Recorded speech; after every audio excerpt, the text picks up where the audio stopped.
Je suis venu, moi, à Malval, j'avais 3 ans. La première fois que je suis venu dans ce village, j'avais 3 ans, et c'est à la suite, justement, des agriculteurs d'ici, qui étaient nombreux à l'époque, après la guerre de 14.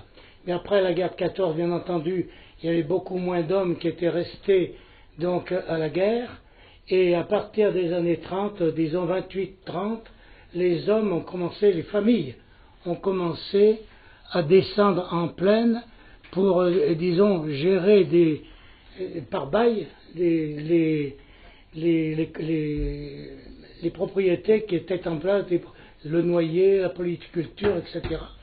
Et en même temps, ces agriculteurs qui habitaient Malval ont gardé pendant jusqu'aux années 60-65, ils en font partie, nos amis, ils ont gardé ce qu'on a appelé la transhumance, c'est-à-dire qu'ils avaient la propriété sur Cognat-Iseron ou les communes d'en bas, qu'ils avaient donc louées à partir des années 30 par leur père ou leur grand-père, et ensuite ils ont continué à travailler les propriétés de Malval. Alors aujourd'hui, il y a peu de gens qui travaillent ces propriétés. Il y a par exemple, bien sûr, Bruno Martinet, mais il y a aussi, toi tu es en train de terminer, quoi, un peu. Donc Albert l'a fait aussi, cette transhumance, je monte, je descends, et toi tu l'as fait longtemps, on l'a fait avec ton père. Avec des mulets, avec des mulets. Pas vraiment la transhumance. Oui, et alors, on est arrivé là, mon père est arrivé là en 1939, 39 à peu près, et il est parti à la guerre 39-40, et c'est là que nous sommes venus avec mon père et ma mère, non pas mon père était à la guerre, ma mère et puis des gens qui l'aidaient, et puis un troupeau de moutons qui était gardé par une dame qui était maghrébine, qui habitait la Vorcière, qui avait un troupeau de moutons, et pour ce troupeau de moutons, et puis, disons, mes parents et puis d'autres gens de Cognat étaient venus se cacher, disons, aux Belles. On était cachés aux Belles. Et alors, on est resté là-bas 15 jours, 3 semaines. À l'époque, j'avais 3 ans, 3-4 ans. Et si je parle de ça, c'est parce que le 25 juillet, eh bien, le général Meunier, qui commandait les troupes à Vorep, avait décidé de faire sauter les ponts de Cognat, des ponts de Vinay, le pont de Trélin et le pont d'Iseron, puis un autre pont un peu plus loin. Et alors, ces ponts étaient, disons, pas bombardés, mais il y avait donc, ils les avaient démolis pour éviter que les Allemands qui occupaient Vorep viennent, disons, occuper la ville de Grenoble. Alors, le fait de ne plus avoir de pont, eh bien, les Allemands n'avaient pas occupé la vallée. Alors, c'est à partir de là que nous, on s'est cachés là-bas, et puis j'ai eu, comme beaucoup de jeunes à l'époque, on a eu la frayeur parce que les ponts ont sauté à 2 heures du matin. 2 heures du matin le 25 août, et on a eu, par les gorges du Nant, il y a eu disons, un résonnement terrible. Ça a été, et je me souviens très bien quand les ponts ont sauté. Alors, je sais pas si toi tu te souviens de ça. Non, je ne me souviens pas de ça. C'était en 39. C'était ce 25. Les ponts ont sauté le 25 juillet 40, juste au moment où l'armistice a été signé, disons, avec Pétain, puisque Pétain avait, disons, les Allemands avaient gagné la guerre. Donc ça a été ça a été la première période où je suis venu habiter à Malval, enfin très petit, et disons avec la famille, où on était cachés là-bas aux Belles. Donc c'est à partir de là que la transhumance s'est organisée après disons après les années 30, et nos pères ont commencé, ton père bien sûr, on était dans les routes, quoi. Ça veut dire que les gens les habitants de Malval, qui étaient nés à Malval, ton père et d'autres, et ton père aussi, ils étaient tous nés à Malval, mais ils sont tous devenus ensuite, des propriétaires de la plaine. Et à partir de la plaine, je répète ce que je disais, il y a eu cette transhumance, c'est-à-dire que les foins étaient faits à Malval et les vaches mangeaient le foin de Malval à la plaine. À la plaine. C'est comme ça que ça se passait. Et on avait disons, chaque année, pendant des années et des années, les uns et les autres, toi surtout Maurice qui a mon âge, toi qui étais un peu plus jeune, et on montait chaque année faire les foins, et après on faisait aussi la feuille. On restait pour faire la feuille, avec la feuille de noyer et la feuille de frêne, on faisait des fagots pour les moutons l'hiver ou les chèvres. Alors on faisait les fagots et on descendait les fagots avec des voyages de foin et les mulets, et les fagots servaient à faire du pain, à faire chauffer le four pour faire du pain. Alors, disons que pendant, on va dire, des années 30 jusqu'aux années 60-65, eh bien, les gens de Cognac, d'Iseron, enfin de la région, de Vinay, on faisait cette transhumance, on montait habiter à Malval une partie de l'été, et puis on redescendait, disons en septembre, et après on descendait le foin qui avait été mis dans les faunières ou au niveau des fauniers. Le foin était donc descendu par la route que tout le monde connaît bien sûr aujourd'hui, avec des mulets ou des chevaux. Guy Voiron avait des chevaux, nous on avait des mulets, on descendait. Moi, je descendais avec 3 mulets, toi, tu avais aussi des mulets. Puis toi, après, vous aviez des tracteurs. Hein, après, c'était plus moderne. À partir des années 60, il y avait des tracteurs qui descendaient le foin. Alors, on a connu Malval comme ça, alors qu'on était très jeunes. Donc, j'arrête là, mais on était... Moi, j'ai moins connu Malval que toi. Ouais. Parce que je suis né à Malval, mais mon père, quand on a quitté Malval, j'avais 2 ans. On habitait 7 à Chirène. Et vu les moyens de locomotion qu'on n'avait pas, on remontait jamais à Malval. Et on est remonté à Malval en 1944, quand les Allemands ont détruit Malval pour faire les foins. D'accord. Mais sinon, j'ai moins connu Malval dans ma jeunesse que toi. Oui, parce que, oui, je reviens là-dessus. C'est vrai que la propriété de Malval de mes parents était importante. Hein. C'était des pentes, bien sûr. Tout le monde était à la faux. On fauchait à la faux. La fourche, bien sûr, pour faner, etc. C'est pour ramasser le foin. On faisait des rôles, et puis on chargeait le foin, et on descendait, tout ce foin était descendu, disons à Cognac, puisqu'on habitait Cognac, était descendu avec les 3 mulets, des fois 2 voyages l'un derrière l'autre. Et donc on avait une espèce de balancier, là.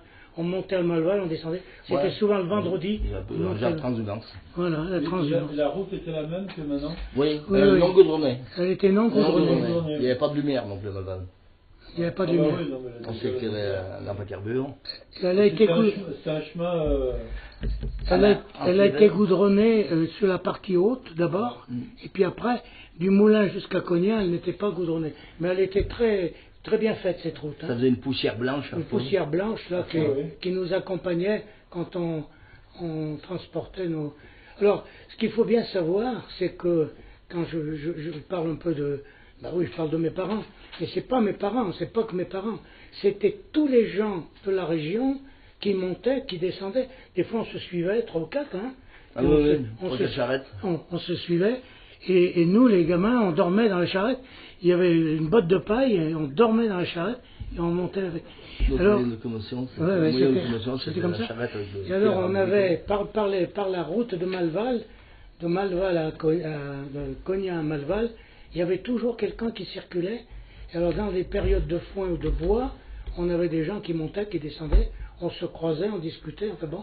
Et tout le monde s'arrêtait, bien entendu, pour boire un coup chez Replat ou chez Thomaset à l'époque, pour laisser reposer les chevaux. C'était pas pour boire un coup, c'était pour laisser. Alors, les chevaux étaient arrêtés là-bas sur la place de Cognac, et tout le monde allait boire un coup, c'était obligatoire, chez Replat ou chez Thomaset, enfin bon. Ou chez la Constance, pour ceux qui ont connu la Constance. Enfin, c'était des grands moments, et c'est vrai qu'on a vécu ça pendant très longtemps, parce que nous, on a arrêté vers les années 60, 65. on descendait toujours tout notre foin et tous les gens Oui, une partie du foin provenait de Malval. provenaient de Malval et permettaient justement Donc, les d'avoir vaches. du lait dans les fermes, quoi. À part les noyers, c'était la vie sur Malval avec le foin, avec les. Oui, alors tu as raison de poser la question parce que il y avait des noyers, mais très peu. Les noyers étaient Et autour. les mûriers aussi. Il y avait des mûriers, mais les mûriers c'était les vers à soie. Mais c'était avant. C'était du temps de nos grands-parents. Nous, on n'a pas connu le ver à soie. On a connu les mûriers. Mais les propriétés qu'avaient nos parents, quoi, c'était des propriétés, c'est de la polyculture. C'est-à-dire que les noyers étaient autour des champs. C'était des vivriers. Mais au milieu du champ, il y avait du blé, il y avait de l'avoine, il y avait toutes sortes de récoltes, des pommes de terre. Disons, nos parents, on faisait tous pareil. Hein. Disons, il y avait des noyers autour, mais c'était pas des grosses. Il y avait quelques-uns qui avaient un peu plus que les autres, mais c'était des noyers, c'était pas comme maintenant. C'était de la polyculture, quoi. On faisait. Nos parents faisaient un peu de tout, des choux, des rats, des machins, et voilà. Et puis le foin à Malval et le bois. Et le foin à Malval, il faut chier haut en remontant. Alors le foin, les premiers, je vais vous le raconter, je raconte beaucoup, mais il y avait l'andin le plus, un andin, c'est on fauche avec la faux. Il y avait que la faux à l'époque. Et on fait un andin avec la faux.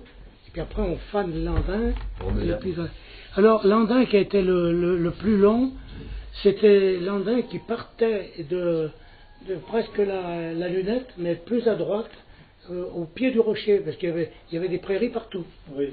Alors, les hommes qui montaient, ça moi j'ai pas connu, mais on me l'a raconté, les gens, ils allaient faucher vers 6 heures du matin, et à 9 heures, ils avaient fini l'andin, de descendre l'andin, ils buvaient un coup en arrivant en bas. Et ces types, ils fauchaient de la roche là-haut jusqu'en bas, jusqu'au. Et ils refauchaient à la montée. Et ils refauchaient à la montée. Il y avait plus de prés à cette époque. Ah oui, bah il y avait des prés partout. Parce que tous les arbres qu'on voit sous la lunette. Ah, il n'y avait pas des arbres. Il n'y avait pas d'arbres. Il y avait des arbres du côté du pré coquet. Là, Il y a des photos de cette époque. Oui, j'ai vu une photo du pré coquet, on le voit presque dénivelé complètement. Ah ouais. Et côté Mais je vais même en avoir une. Il fauchait là-haut jusqu'au pied du bois, oui. Ouais, ouais. Mais c'était le foin, c'était quelque chose de très très important pour les agriculteurs, à tel point que, ça vous ne le savez pas, mais vous allez l'apprendre, c'est que à la reconstruction de Malval, disons 47-48, eh bien, les agriculteurs s'étaient regroupés pour ne pas déplacer les maisons. Je m'explique, c'est pour ça que vous trouvez les maisons de Malval, toutes les maisons de Malval sont au bord de la route. Parce que l'architecte de l'époque, il avait imaginé qu'il fallait reculer les maisons comme on fait maintenant, voyez. Mais comme on allait prendre du foin aux gens, on a construit les maisons au bord du chemin pour pouvoir utiliser les prairies jusqu'au bout. C'est pour ça que les maisons de blé que vous connaissez là, c'était un chemin avant là. Il y avait un chemin au milieu. Les maisons étaient sur le bord du chemin, pour ne pas justement, enlever la partie du foin. Ouais. C'est des choses que... Et ça, c'était par économie. C'était par économie. Ouais. Et les gens... voilà. Alors moi qui suis un produit de la libération, parce que je suis né en 1946, donc moi j'ai connu l'étape suivante. Mais l'étape suivante, mais quand tu parles de la hauteur de la forêt, moi gamin, j'avais 10 ans, on montait le panier au faucheur, et on montait, on va dire, pratiquement sous les roches. Sous les roches. Et quand on voit que les roches avec la prairie, maintenant elles sont pratiquement 500 bons mètres. Hein. Ouais, ouais. Ah, il y a plus. Donc la forêt, elle gagne. Elle gagne. En plus, c'est comme c'est des sapins, ça pousse vite. Oh non, il n'y a pas de Non, mais sapin. les non. sapins, ils ont été plantés, ils ne sont pas sortis naturellement. Hein. Ah ouais. Et en Ils ont été plantés. Ah ouais. Et Les à sapins, ils sont vraiment, ouais. Raleigh-Roche, il y avait ce qu'ils appelaient les paquets. Les paquets. Les paquets, c'était des Une êtres. herbe spéciale. C'était des êtres qui étaient déjà imposés, qui étaient clairsemés. Ouais. Et donc les bêtes allaient pâturer dessous, dans ces prés-là. Donc vraiment sous la roche, c'était des pâturages. Ouais, d'accord. Mais moi je me rappelle très bien au moulin, tes parents fauchaient au moulin, ils fauchaient où Marc Suzanne a fait sa centrale. C'est-à-dire À la dessous. entre la partie, disons, à peu près plate du moulin, où il y a encore des prés maintenant, et le torrent. Moi j'ai vu faucher ça. J'ai vu faucher, j'ai vu faucher en dessous du moulin où il y avait, enfin les plus anciens ils se rappellent, il y avait une réserve d'eau qui a resté, je sais pas, 10 ans là. Le virage où il y a les barrières de sécurité là. Et ben le bois il a été coupé déjà 2 fois. Il a été coupé déjà 2 fois, moi c'était tous les prés ça. Je ne me souviens pas. Alors, ce qu'il faut savoir aussi, c'est que N'habitez pas. il y avait pendant les foins, pendant 3 semaines à peu près, il y avait une grande solidarité entre les gens de la plaine et les gens de... Il y a des gens qui venaient aider à ramasser le foin et à faucher le foin, mais très souvent ils n'étaient pas rémunérés parce que c'était un service rendu. C'est-à-dire que ils venaient aider un jour ou 2 jours, et puis c'était gratuit, mais l'hiver, quand il y avait, avec ce qu'on appelait la Brabant, la grosse charrue, là, eh bien, on allait, pour rendre un peu la solidarité, on allait faire labourer chez les gens ou faire des travaux dans les champs. Je me souviens, moi, par exemple, qu'on faisait régulièrement des choses comme ça avec la famille Michalet. Léon Michalet, le père de Jo, tout le monde connaît bien sûr, et c'était des gens qui, quand ils labouraient, alors on apportait nos mulets avec les chevaux, ils avaient des chevaux, et alors on labourait tous ensemble, et l'été on faisait des corvées de foin. Il y avait très peu d'ouvriers agricoles, il y avait quelques-uns mais pas beaucoup. Donc c'était que de la solidarité. Alors le dimanche par exemple, ça va vous faire rigoler, mais le dimanche il y avait toutes les filles du pays qui montaient pour faner, pour ramasser le foin. Et puis, tout le monde, il y avait une grande table. Hein, tout le monde mangeait. Tout le monde mangeait. Il y avait une grande table là, et nos parents, nos mères faisaient à manger à tout le monde. On était des fois 10, 12 à ramasser le foin. Et il y avait des gens du pays qui venaient aider. Et moi, je me souviens de cette période où des jeunes filles, disons, Monique Gavinier. Ça, c'était dans les années. C'est un peu avant, oui. Les années 40. C'est avant les tracteurs. Ouais, c'est avant les tracteurs. Avant la guerre.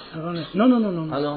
Non, c'est avant les tracteurs. Ah oui, avant les tracteurs, oui. Avant les tracteurs. 50, les tracteurs sont arrivés ouais. En 62, 63, mais auparavant, il n'y avait que des mulets ou des chevaux. Ouais, mais...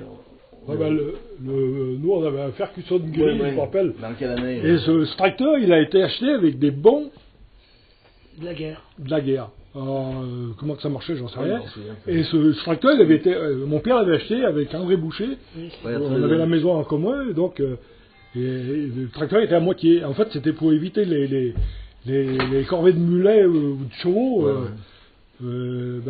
Pour descendre le fourrage. Martinet avait une Jeep, lui. Il avait une Jeep. C'était en quelle année pour un tracteur là? Le tracteur, on a dû les avoir dans les années 50. Oui. Vous avez été les premiers, vous, à avoir des tracteurs. Il était venu labourer chez mon père. Oui, c'est vrai, c'était les années 50. comme ça. Ferguson.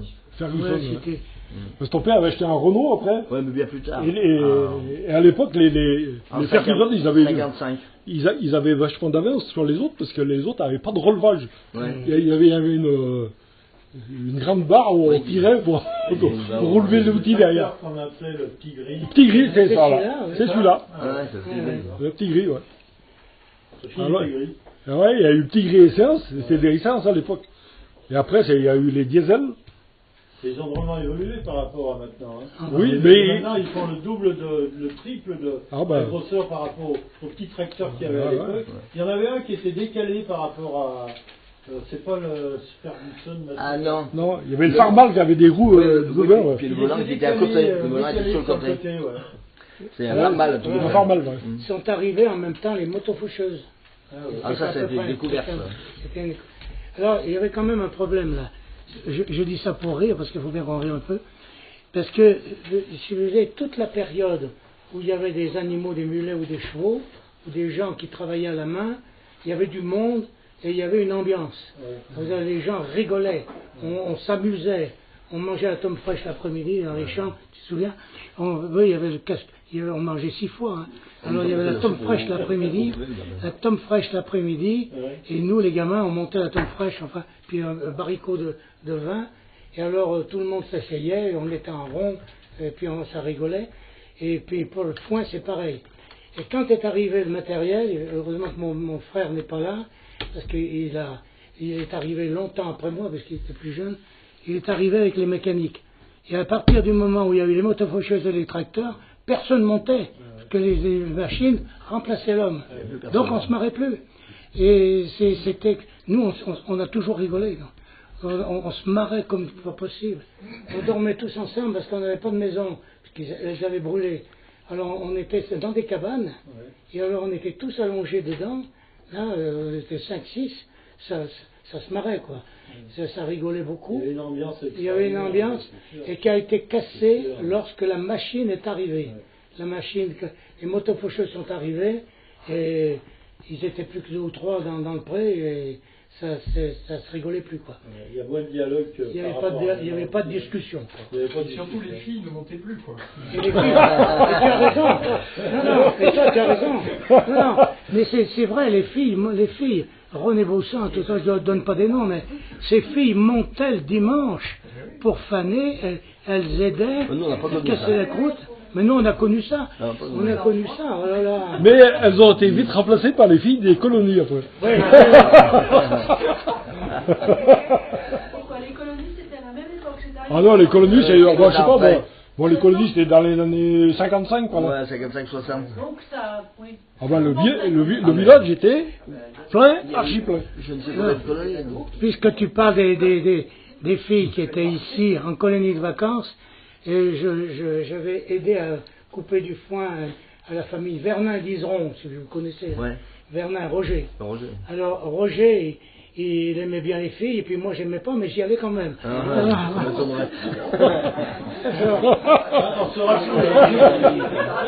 Alors, on avait coupé le foin dans une prairie, là-haut, c'est là où la maison est en train de... Je sais plus comment ça s'appelle. Ferlin. Non, pas... Où ça? En dessus de Malval. Enfin, il n'y a pas d'importance. De toute façon, le père Vernin fauche le foin, on va donner un coup de main, et puis Roger Vernin et moi, on avait à descendre le foin, et quand on est arrivé vers Madame Michalet qui avait le café, là, il y avait des filles de partout, et le tracteur à l'époque. Et le tracteur, je sais pas ce qu'on a fait, regardez tellement les filles, on a viré les 2 voyages. On n'a jamais dit à nos pères, on a viré les 2 voyages, et les 2 voyages, on doit tourner parce qu'il y avait ce qu'on appelle un sagaillon, là, vous savez ce que c'est? Ouais. Sagaillon. Ouais, on est passé dans le sagaillon, et 2 voyages en mer. C'est la fouille des filles. Elle devait rire. C'est des anecdotes. C'est vrai que tu te trouvais plus souvent à Malval que moi. Parce que nous, on montait 8-10 jours l'été, puis c'était tout. Non, mais on était souvent. Vous étiez bien plus près. Merci, on était là. Mais tu parlais des... Quand on arrivait au village, alors, il y avait toujours la Marie Michalet, vous l'avez connue, la Marie. Ouais. Elle était toujours au milieu, alors, elle regardait. Petit voyage. Gros voyage. Marche à gauche. Marche à droite. Il ira pas jusqu'au bout, celui-là. Ah oui, c'est ça, oui. Ça arrive que t'allais pas jusqu'au bout. Passer dans les tunnels, les chars de foin, c'était pas... Oui, mais on avait... Non, on n'avait pas des gros voyages. Quand on arrivait sur le grand tunnel, on tirait bien à gauche, là, puis on prenait le tunnel bien droit. pour pas l'accrocher. Oui, puis on n'avait pas des voyages énormes comme Oui, mais... Il n'y a jamais eu d'accident ici? Si, il y en a un. Mais moi j'ai une anecdote sur les tunnels, parce que donc on était avec la famille Boucher à la maison, là, et le père Boucher, il avait acheté des roues de convoi exceptionnels. Alors, à l'époque, c'était des roues en fer, qui avaient 3-4 cm de gomme dessus. Et donc, il avait fait une remorque l'hiver, une grande remorque. assez haute. Et donc, pendant un certain temps, ils ont fauché, et ils chargeaient sur la remorque. Ils ont tellement chargé sur la remorque, quand ils sont arrivés au tunnel, ça a tout coincé. Tout coincé. Coincé au milieu du tunnel. Ça arrachait le poing, non? Ça n'a rien arraché du tout, c'est que le petit grid, là, il pouvait y envoyer. Donc, en fait,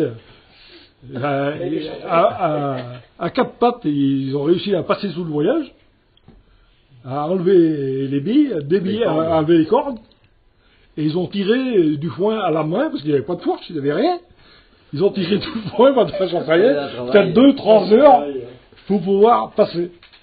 Et recharger le voyage à la sortie du tunnel. Ils n'ont pas vu que c'était haut. Ah bah tu sais, pris dans la... dans l'engrenage.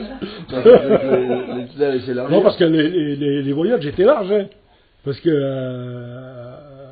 ça doit être dans les années 60 et quelques. Donc il y avait eu un accident. Oui. C'était monsieur... non, comment il s'appelait Martin. Le père de Martin qui est On boulait là, monsieur, à l'intérieur. Donc il fauchait. Ouais. Il fauchait, donc lui il fauchait à la Cervégère. Et c'est pareil, les voyages c'était des voyages en vrac, donc ils étaient très larges. Ma belle famille Cray, elle m'en a parlé de ça. Et donc il est arrivé à la Roche du Moulin, qu'est-ce qui s'est passé, j'en sais rien. Est-ce qu'il n'a pas pu s'arrêter Tout a été qu'il y avait deux sur le parapet. Ouais. Le voyage les a balayés et ils ont tombé dessous. Il y en a un qui est resté dans une touffe de buis et l'autre s'est tué.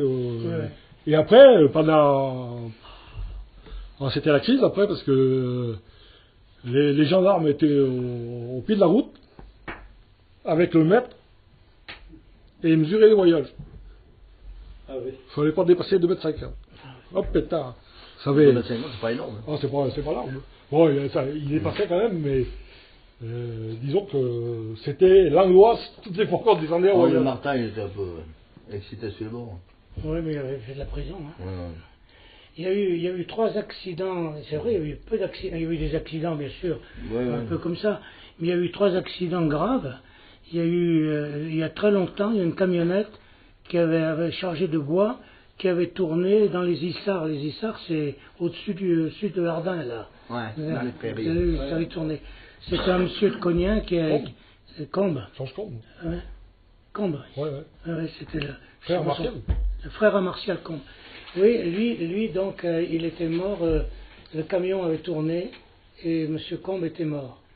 Et puis il y a eu les 2 jeunes dont on a parlé, là, qui ont été par Martin, qui a tiré. Enfin, c'était des jeunes colons qui étaient sur le mur. Ils descendaient par la route, ils sont montés sur le mur pour laisser passer le voyage de foin. À l'époque, un voyage de foin balayait le mur, vous voyez. Ils les ont poussés. Ils l'ont poussé et il y a eu 2 morts.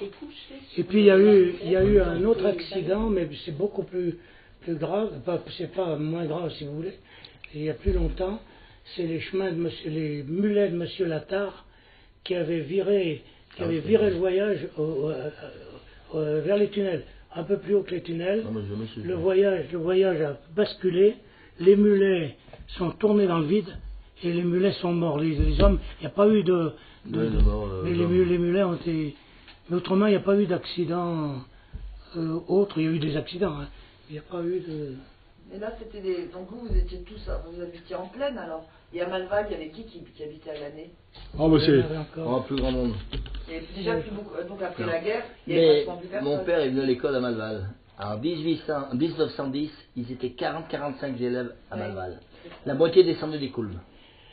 45 élèves là. À Malval. En 1670, il y avait 300 personnes. Ouais, 300 personnes. Sur Malval, maintenant il y avait des Coulmes, c'était tout habité les Coulmes. Les Coulmes étaient habités. Moi, quand je montais au Bel, il y avait le père Combe. À l'année. Il était seul. Il y avait Marcel Ardin avec sa mère. Nous, il était 9 habitants. Marcel Ardin avec sa mère. Il y avait 9 habitants. Il y avait la famille Michalet, la famille Blais, Léon Calais. Qui était célibataire, était seul. C'est à peu près tout, hein. Il y avait un moment, il y avait 9 personnes. Donc les gens, ils sont partis après la guerre, parce que ah ouais, la guerre a été détruite. Mais après. Ah oui, à partir du moment que ça a été détruit. Les gens, si vous voulez, tout de suite après la guerre, il y avait eu 18 personnes du pays qui ont été fusillées ou jetées dans les flammes. 18, alors donc, ils sont déjà 18 de moins, il restait 9 personnes à l'époque. Et là, actuellement, on est combien? 58 sur 5, non? 54, il est. Mais l'exode, il a été après la guerre de 14. Après la guerre de 14.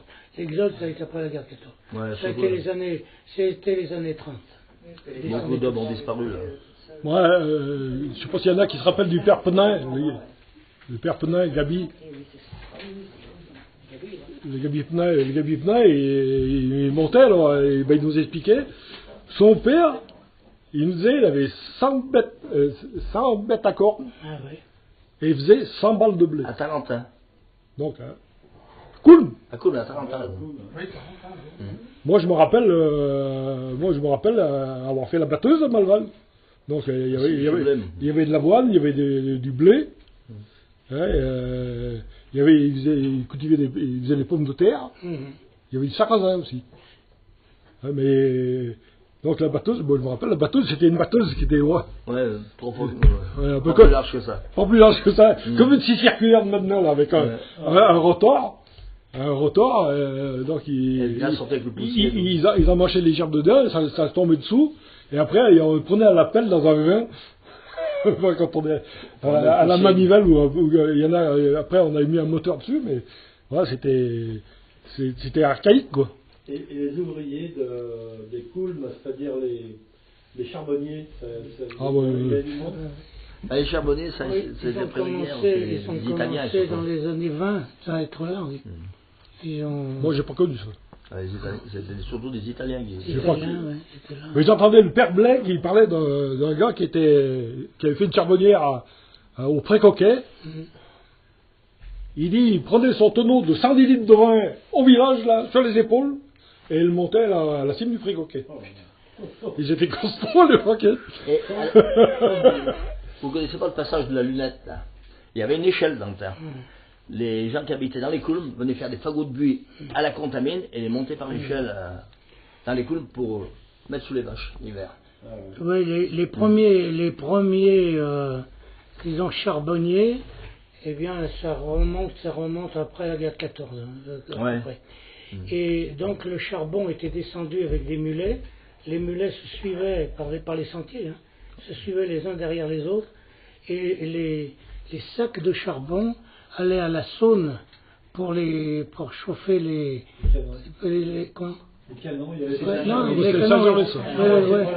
Et puis Renage et la Fure, et puis l'Isère, enfin surtout à la Saône, il y avait ce qu'on appelait les marteaux autrefois qui frappaient là, et c'était les charbonniers d'ici qui alimentaient les fours de la Saône, de Renage, de Rive.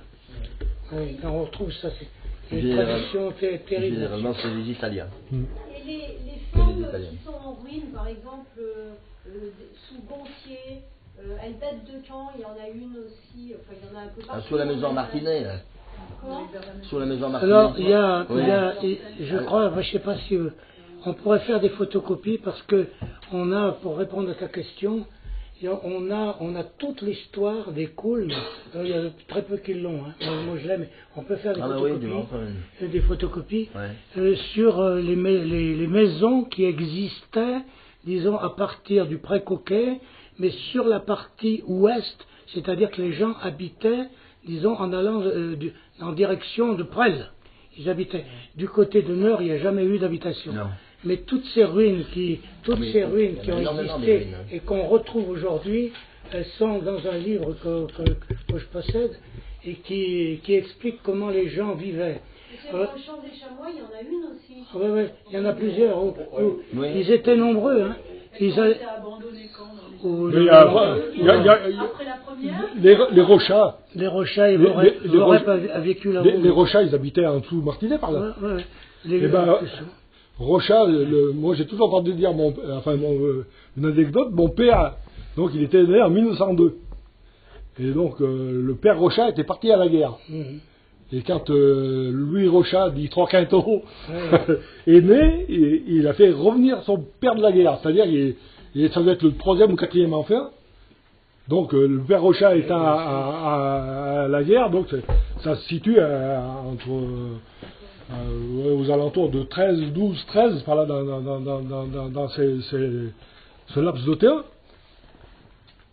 Donc mon père, il avait une dizaine d'années, il est allé chercher la sage-femme de Gontier à Piégu.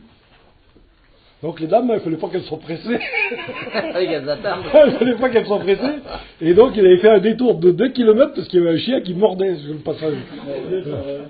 Mais c'est pour dire que le temps, c'est pas le temps de maintenant. Hein. Et tout à pied. Donc les Rochats habitaient là-haut pendant la guerre 14. Mon grand-père habitait là-haut. Pendant la guerre 14, il habitait là-haut. Et la famille Glénat qui était à la bergerie Martinel, ils sont descendus ils sont descendus à peu près à cette époque-là. Hein. Et alors il y a de la famille d'après qui était revenue il y a quelques années pour aller revoir les ruines où leurs parents avaient habité. Non mais les Glénat, les Barilla. Ah, les Barilla. Les Barilla, bon, j'étais bien copain avec Marie-Martine, et chez elle avait une photo de la bergerie de Martinel, où ils sont tous pris en photo. Ils étaient, je crois, une dizaine, il manquait que le Paul. Ah ouais. Tu te souviens de la maison de Patente? La maison de Patente, tu t'en souviens? Moi, je l'ai en photo, elle était encore debout, on était jeunes. Patente, oui, j'ai connu les rochers. Il y avait un café. Il y avait un café. Non, j'ai pas connu le café. Oui, bien sûr, non, c'est bien la maison de Patente, les ruines de Patente, c'était un café. Et le père de Guy Voiron, pour ceux qui l'ont connu, le père de Guy Voiron passait là-haut pour boire un verre. On pouvait boire un verre là-haut. Il y avait un café sur la ruine. Là. Ou c'est au début du siècle. Hein, au début du siècle dernier. Et en parlant de Patente, il y a quelque temps, en allant sur Internet, j'ai découvert que les traces humaines les plus anciennes de l'Isère ont été trouvées dans la grotte de Bury. Oui, c'est vrai. Grotte de Bury, il y avait aussi des os d'ours à l'intérieur. Oui. C'est où? C'est près l'étang, la grotte? Près l'étang, ouais. Là-bas, il y a des traces d'ours. Ouais. Mais il y avait des gens qui vivaient en 121 avant Jésus-Christ, qui vivaient là au-dessus. Et tout simplement parce qu'il y avait Bury, et puis l'autre source, comment s'appelle l'autre? La source qui est plus loin là-bas. Petouze. Il y avait deux sources, Petouze et Bury.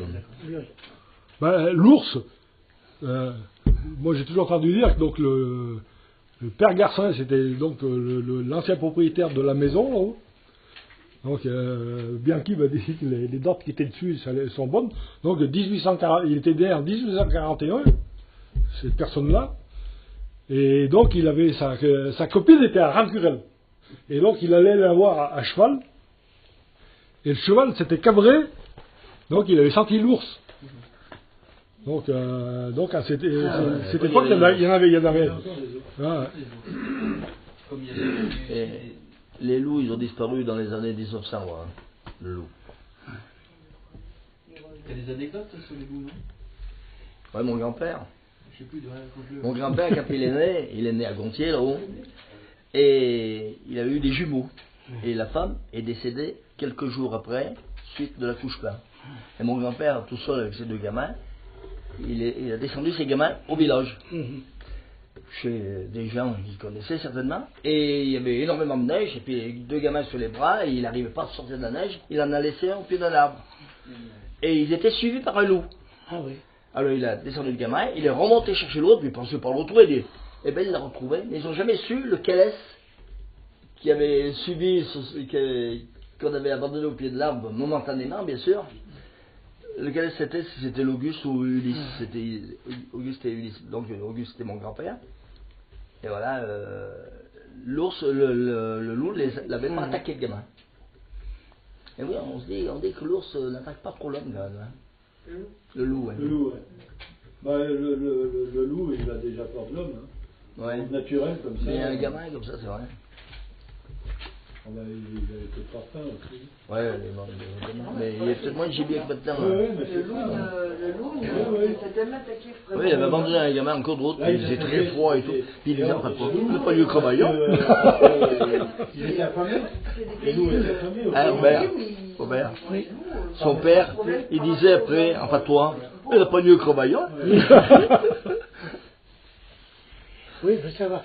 Alors, je crois, je m'adresse à monsieur le maire, si tu peux prendre des photocopies sur la vie dans les coulmes.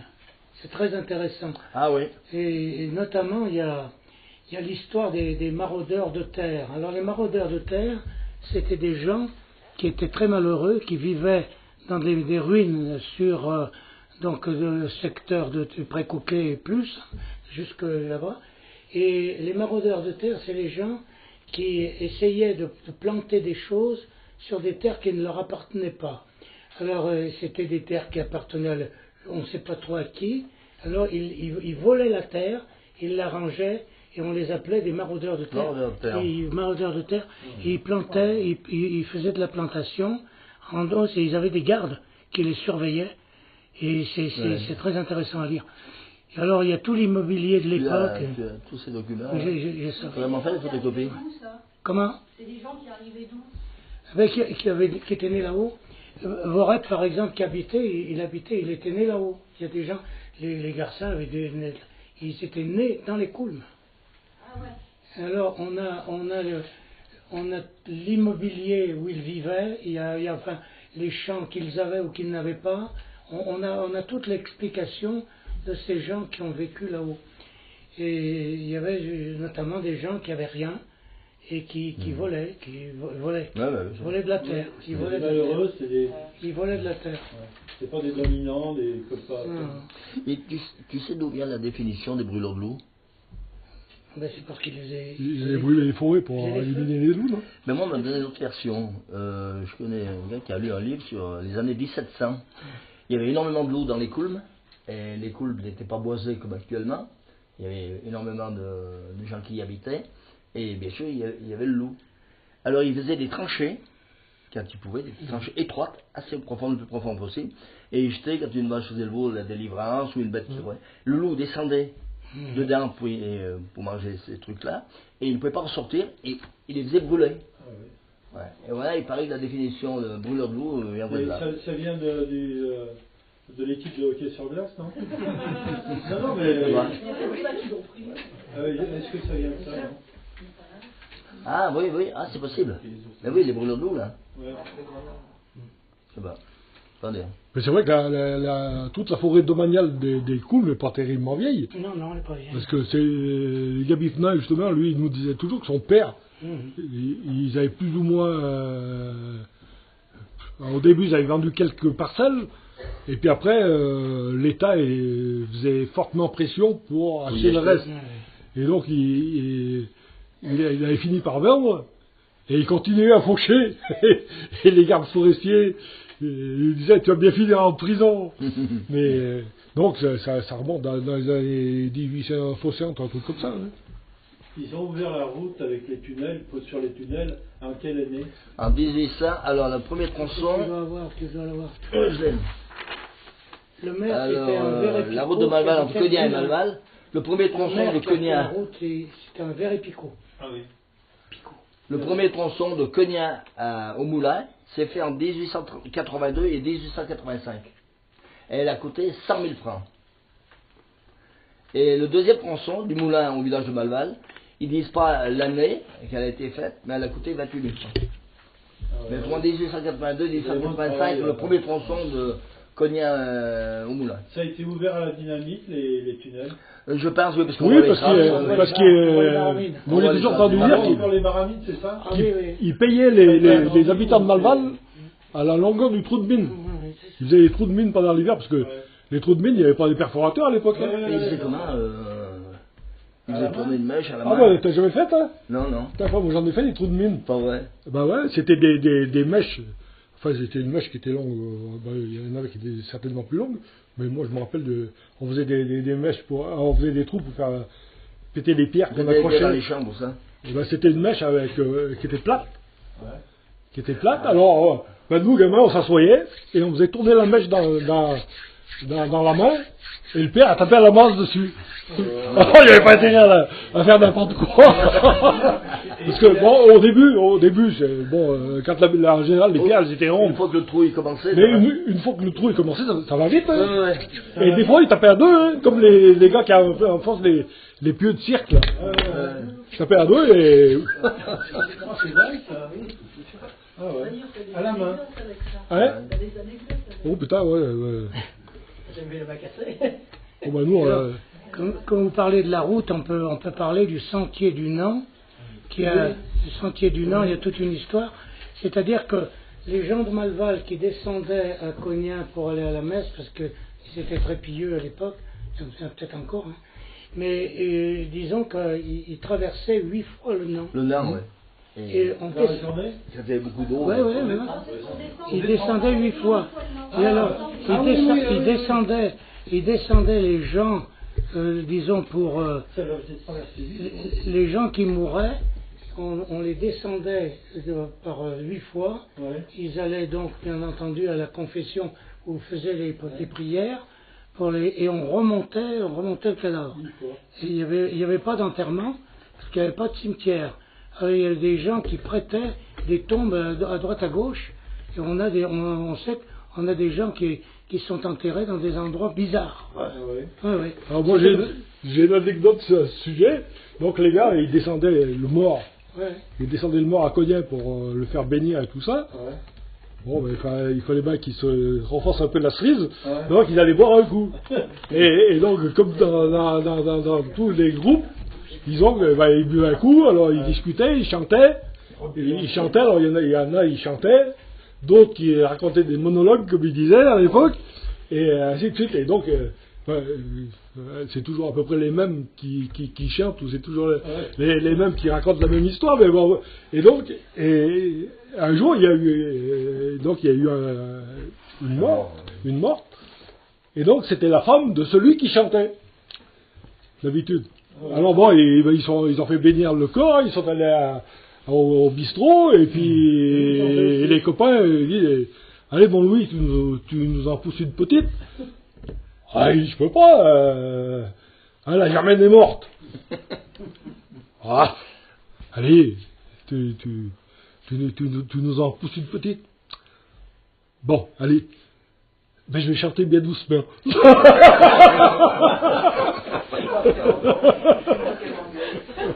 Alors, Serrano de Vézy a écrit un livre sur toute l'histoire de Malval, il est là, hein, toute l'histoire qui remonte bien avant 1600, et à partir de là, c'est là que c'est tout écrit, et disons, ils font remarquer les gens qui descendaient à pied pour la messe, et tous ceux qui sont morts sans confession.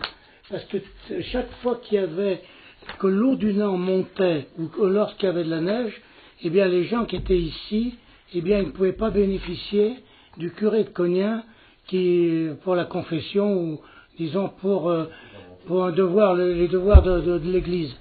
Et il y a une série de gens, des noms qu'on connaît, hein, des noms, il y a au moins, je sais pas, une vingtaine de noms de gens qui, disons, sont morts sans avoir sans avoir eu de confession ou de... Et c'est très intéressant d'ailleurs. Il y a un Glénat qui a été excommunié. Il y a un Glénat qui a été excommunié. Oui. Et alors il y a un truc terrible. C'est les anecdotes qu'on lit là-dedans. C'est que, disons, les gens ont vécu ils ont vécu depuis très très longtemps. Hein. Depuis Jésus-Christ, on trouve des trucs depuis très très longtemps. On trouve des anecdotes de l'époque. Et disons qu'il y a la chapelle, il existait une chapelle qui a brûlé en 1620. 1620, Malval a brûlé complètement. Oui, tu dois l'avoir.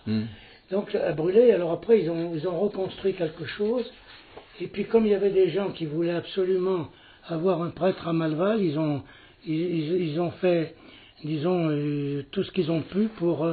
et alors il y avait des témoins pour la succursale, pour l'église actuelle. Il y a eu des gens qui témoignaient comme quoi, ils sont 15 témoins, il y a les noms, tu les as trouvés. Il y a 15 témoins qui attestent qu'un certain nombre de gens avaient été morts sans confession. Sans confession, même ni baptisés. Sans église. Et alors, c'est pas, au bout de... avec tous les témoins qui se sont, disons, remplacés, etc., ils ont accepté de construire une nouvelle église. C'est l'église qui est là. Qui est actuellement. C'est cette église-là. Et alors, à un moment donné, il y a un truc qui est assez drôle, c'est que à un moment donné, il y a eu la révolution de 1789. Et les républicains de Malval, contre les gens qui allaient à l'église, eh bien, avaient fait remarquer que ceux qui allaient à l'église pouvaient être inhumés à l'ombre, dans le nouveau cimetière, à l'ombre ou à côté du sanctuaire, mais les républicains, il fallait qu'ils soient inhumés au soleil. Ils n'avaient pas le droit il ne fallait surtout pas les inhumer à l'ombre. Alors on les transportait dans un lieu, pour ceux qui n'allaient pas à l'église, et dans un lieu où il y avait le soleil, et les autres, disons, étaient à l'ombre et à côté du sanctuaire. C'est écrit. Comme quoi tout change. Tout change. Maintenant on cherche plus le soleil que l'ombre. La toute première chapelle qu'il y a eu. Alors, sur le livre qui est très ancien, ils disent que l'église est à tel endroit, la chapelle est à tel endroit. C'est pas au Souflebi, ça va? Je ne sais pas en vérité. Oui. La date qu'il y a sur la maison, là, au JT Tilleul, je ne me souviens plus de quelle année, la date. Elle vient d'une chapelle, ça. 1673. Oui. Bon, il paraît que ça serait la pierre d'une chapelle de Malval. Et ça se confirmerait avec ce qu'il y a là-dessus. La chapelle a été construite dans ces années-là, dans les 1600 et quelques. Et les gens de Malval ont construit le presbytère, il a brûlé, hein, mais l'ancien presbytère et la cure. La cure, ils ont construit eux-mêmes avec leurs bras et leurs sous. Alors il laisse entendre quand même qu'il y avait des gens qui avaient de l'argent et qui donnaient de l'argent pour tu l'as vu aussi. C'est comme la cloche là. La cloche, elle a été bénie en 1888, un dimanche, et elle a été payée par les habitants de Malval de leur donner. C'est ce qu'on dit. Elle pesait 600 kilos. Elle coûtait 2105 francs, 1965. Oui, ça doit être écrit dessus, non? Il y a tous les noms. En général, c'est gravé. Oui, c'est gravé dessus. Il y a tous les noms de l'époque. C'est les mêmes noms, on retrouve les mêmes noms. Je remonte dans l'église. Je suis souvent allé la dépatouiller. Nuit et jour. À l'époque. Ah ben oui, elle sonnait nuit et jour. Et puis c'est l'auberge qui était gêné. Ceux qui couchaient la nuit étaient gênés par le bruit de la cloche, qui l'ont fait arrêter la nuit. Sinon, elle sonnait nuit et jour.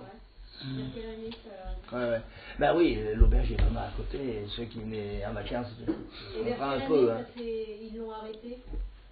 En quelle année? Ben, l'auberge est depuis 75 par là.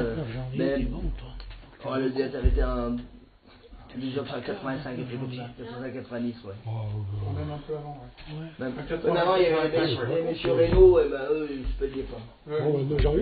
J'étais pas d'accord pour qu'on arrête. J'étais pas Ils se permettaient de se repérer. Parce qu'elle disait, comme elle avait des insomnies, elle disait, comme ça, au moins, je sais à quelle heure. Oui, et du coup, elle voulait pas que ça s'arrête la nuit. Et dans la même ordre d'idée, pourquoi il n'y a pas de coq ici? Il n'y a plus de ferme. Il n'y a plus de ferme. Des coqs. Des poules, de coqs. Alors, elle avait un coq. Il est pas là. On prend des coques, Vincent. Il était là. Oui, non, mais d'accord, c'est bien. C'est bien de chanter un coq, J'adore les cloches. Vincent, il a un coq. Et ce livre, il est édité encore ou pas? Le livre? Non, il n'est pas édité. Non, mais on peut le récupérer. Ça serait bien que vous puissiez l'avoir parce qu'il est trop. Je veux pas vous lire le livre, mais il est intéressant. Hein. Putain, comment tu l'as reformulé comme ça? Ouais, c'est... Tu sais celui qui est mort, le gars de la FNACA, là. Ah ouais. C'est lui qui l'a fait.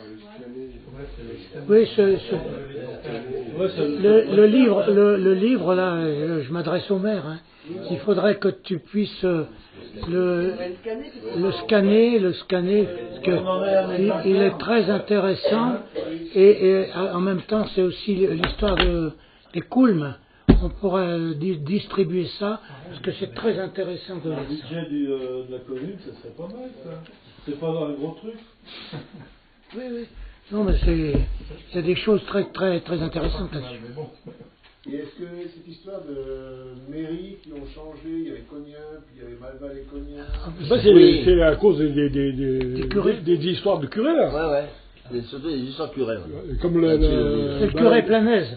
C'est l'histoire, enfin, je ne vais pas vous raconter l'histoire du curé Planaise, mais c'était un original qui régentait tout dans la région. Et alors il avait beaucoup d'ennemis. Enfin bon, il faut lire le livre, hein, c'est pas. Ouais. Et quel est le lien avec les autres villages? Parce que vous parlez beaucoup des liens avec Cognien, parce qu'effectivement Malval a longtemps été rattaché à Cognien, je pense. Oui. Mais des liens avec Rancurel, par exemple. Si, il y avait la Serve. Ah, oui, tu as raison. Il y avait un rapport très serré entre la Servagère et puis les gens de la Servagère payaient leur impôt à Rancurel, par exemple. C'est expliqué. Et alors, ils étaient liés avec Rancurel. Et on se souvient du père Calais. Je ne sais pas si... Qui se rappelle du père Calais? Le Léon. Le Léon. Le Léon disait toujours que quand il était jeune homme et qu'il allait danser le rigodon ou je ne sais pas quoi, les danses de l'époque, il allait danser à Rancurel. Il allait voir les filles de Rancurel par le pas du Follet. Donc il y avait un rapport entre la Servagère et puis Rancurel. Le beau-père de Cognien, il allait danser lui à Autran. Il partait de Cognien à pied, il était 5 ou 6, il passait par Malval, dansait à Autran et rentrait dans l'hôtel à Côte du Jour. Mais il faut savoir que les gars d'Autran venaient au marché à Vinay. Oui, et à Cognien. Ouais, ils venaient acheter leurs cochons à Vinay. Donc ils mettaient le cochon dans un sac de jute et alors, ils traversaient les deux pas. Alors, bon, souvent ils avaient de la famille sous le trajet et ils faisaient une halte. Mais les gens de Malval allaient acheter les vaches à Villars. Les gens de l'époque, ils partaient le matin ou même la veille. Ils marchaient beaucoup, ils marchaient beaucoup. Il y avait des chemins qui étaient en état aussi. Qui étaient entretenus, quoi. Non, il y a le chemin. Le sentier pour aller à Cognien, eh bien, lorsqu'il y avait trop de neige ou trop d'eau, les gens ne pouvaient pas descendre. Ils ne passaient pas. C'est pour ça qu'il y avait des gens qui mouraient ici et qui n'avaient pas de bon Dieu, quoi. Oui, bien sûr. Ils avaient perdu les cours. Comment? Oui. Le caisson était ouvert. Et c'était pas le Félicien. Ils descendaient leur grain. Il était redescendu. Par le nez, par la gorge. Et il y a toujours à Cognien, ils ont la mesure à grain. Elle existe toujours. Il y a la mesure du riche et la mesure du pauvre. Oui, moi le jour m'a dit que c'était lui. C'est à voir, juste en bas. Il y a la part du Seigneur et puis la part du pauvre à Cognien. Ah oui, Lynn. Ah, il paraît que c'est pour ça. Différentes versions. Ouais. Un coup, j'étais tombé sur un monsieur très érudit. Il m'a dit, jeune homme, ce n'est pas ça. Ah bon. Une dîme, c'est décimal. Ça, c'est une pierre de meunier. C'est-à-dire, c'est l'équivalent en farine de la mesure. Il y a une mesure. Le grain et l'autre, l'équivalent en farine. D'ailleurs, il y en a une dans le mur de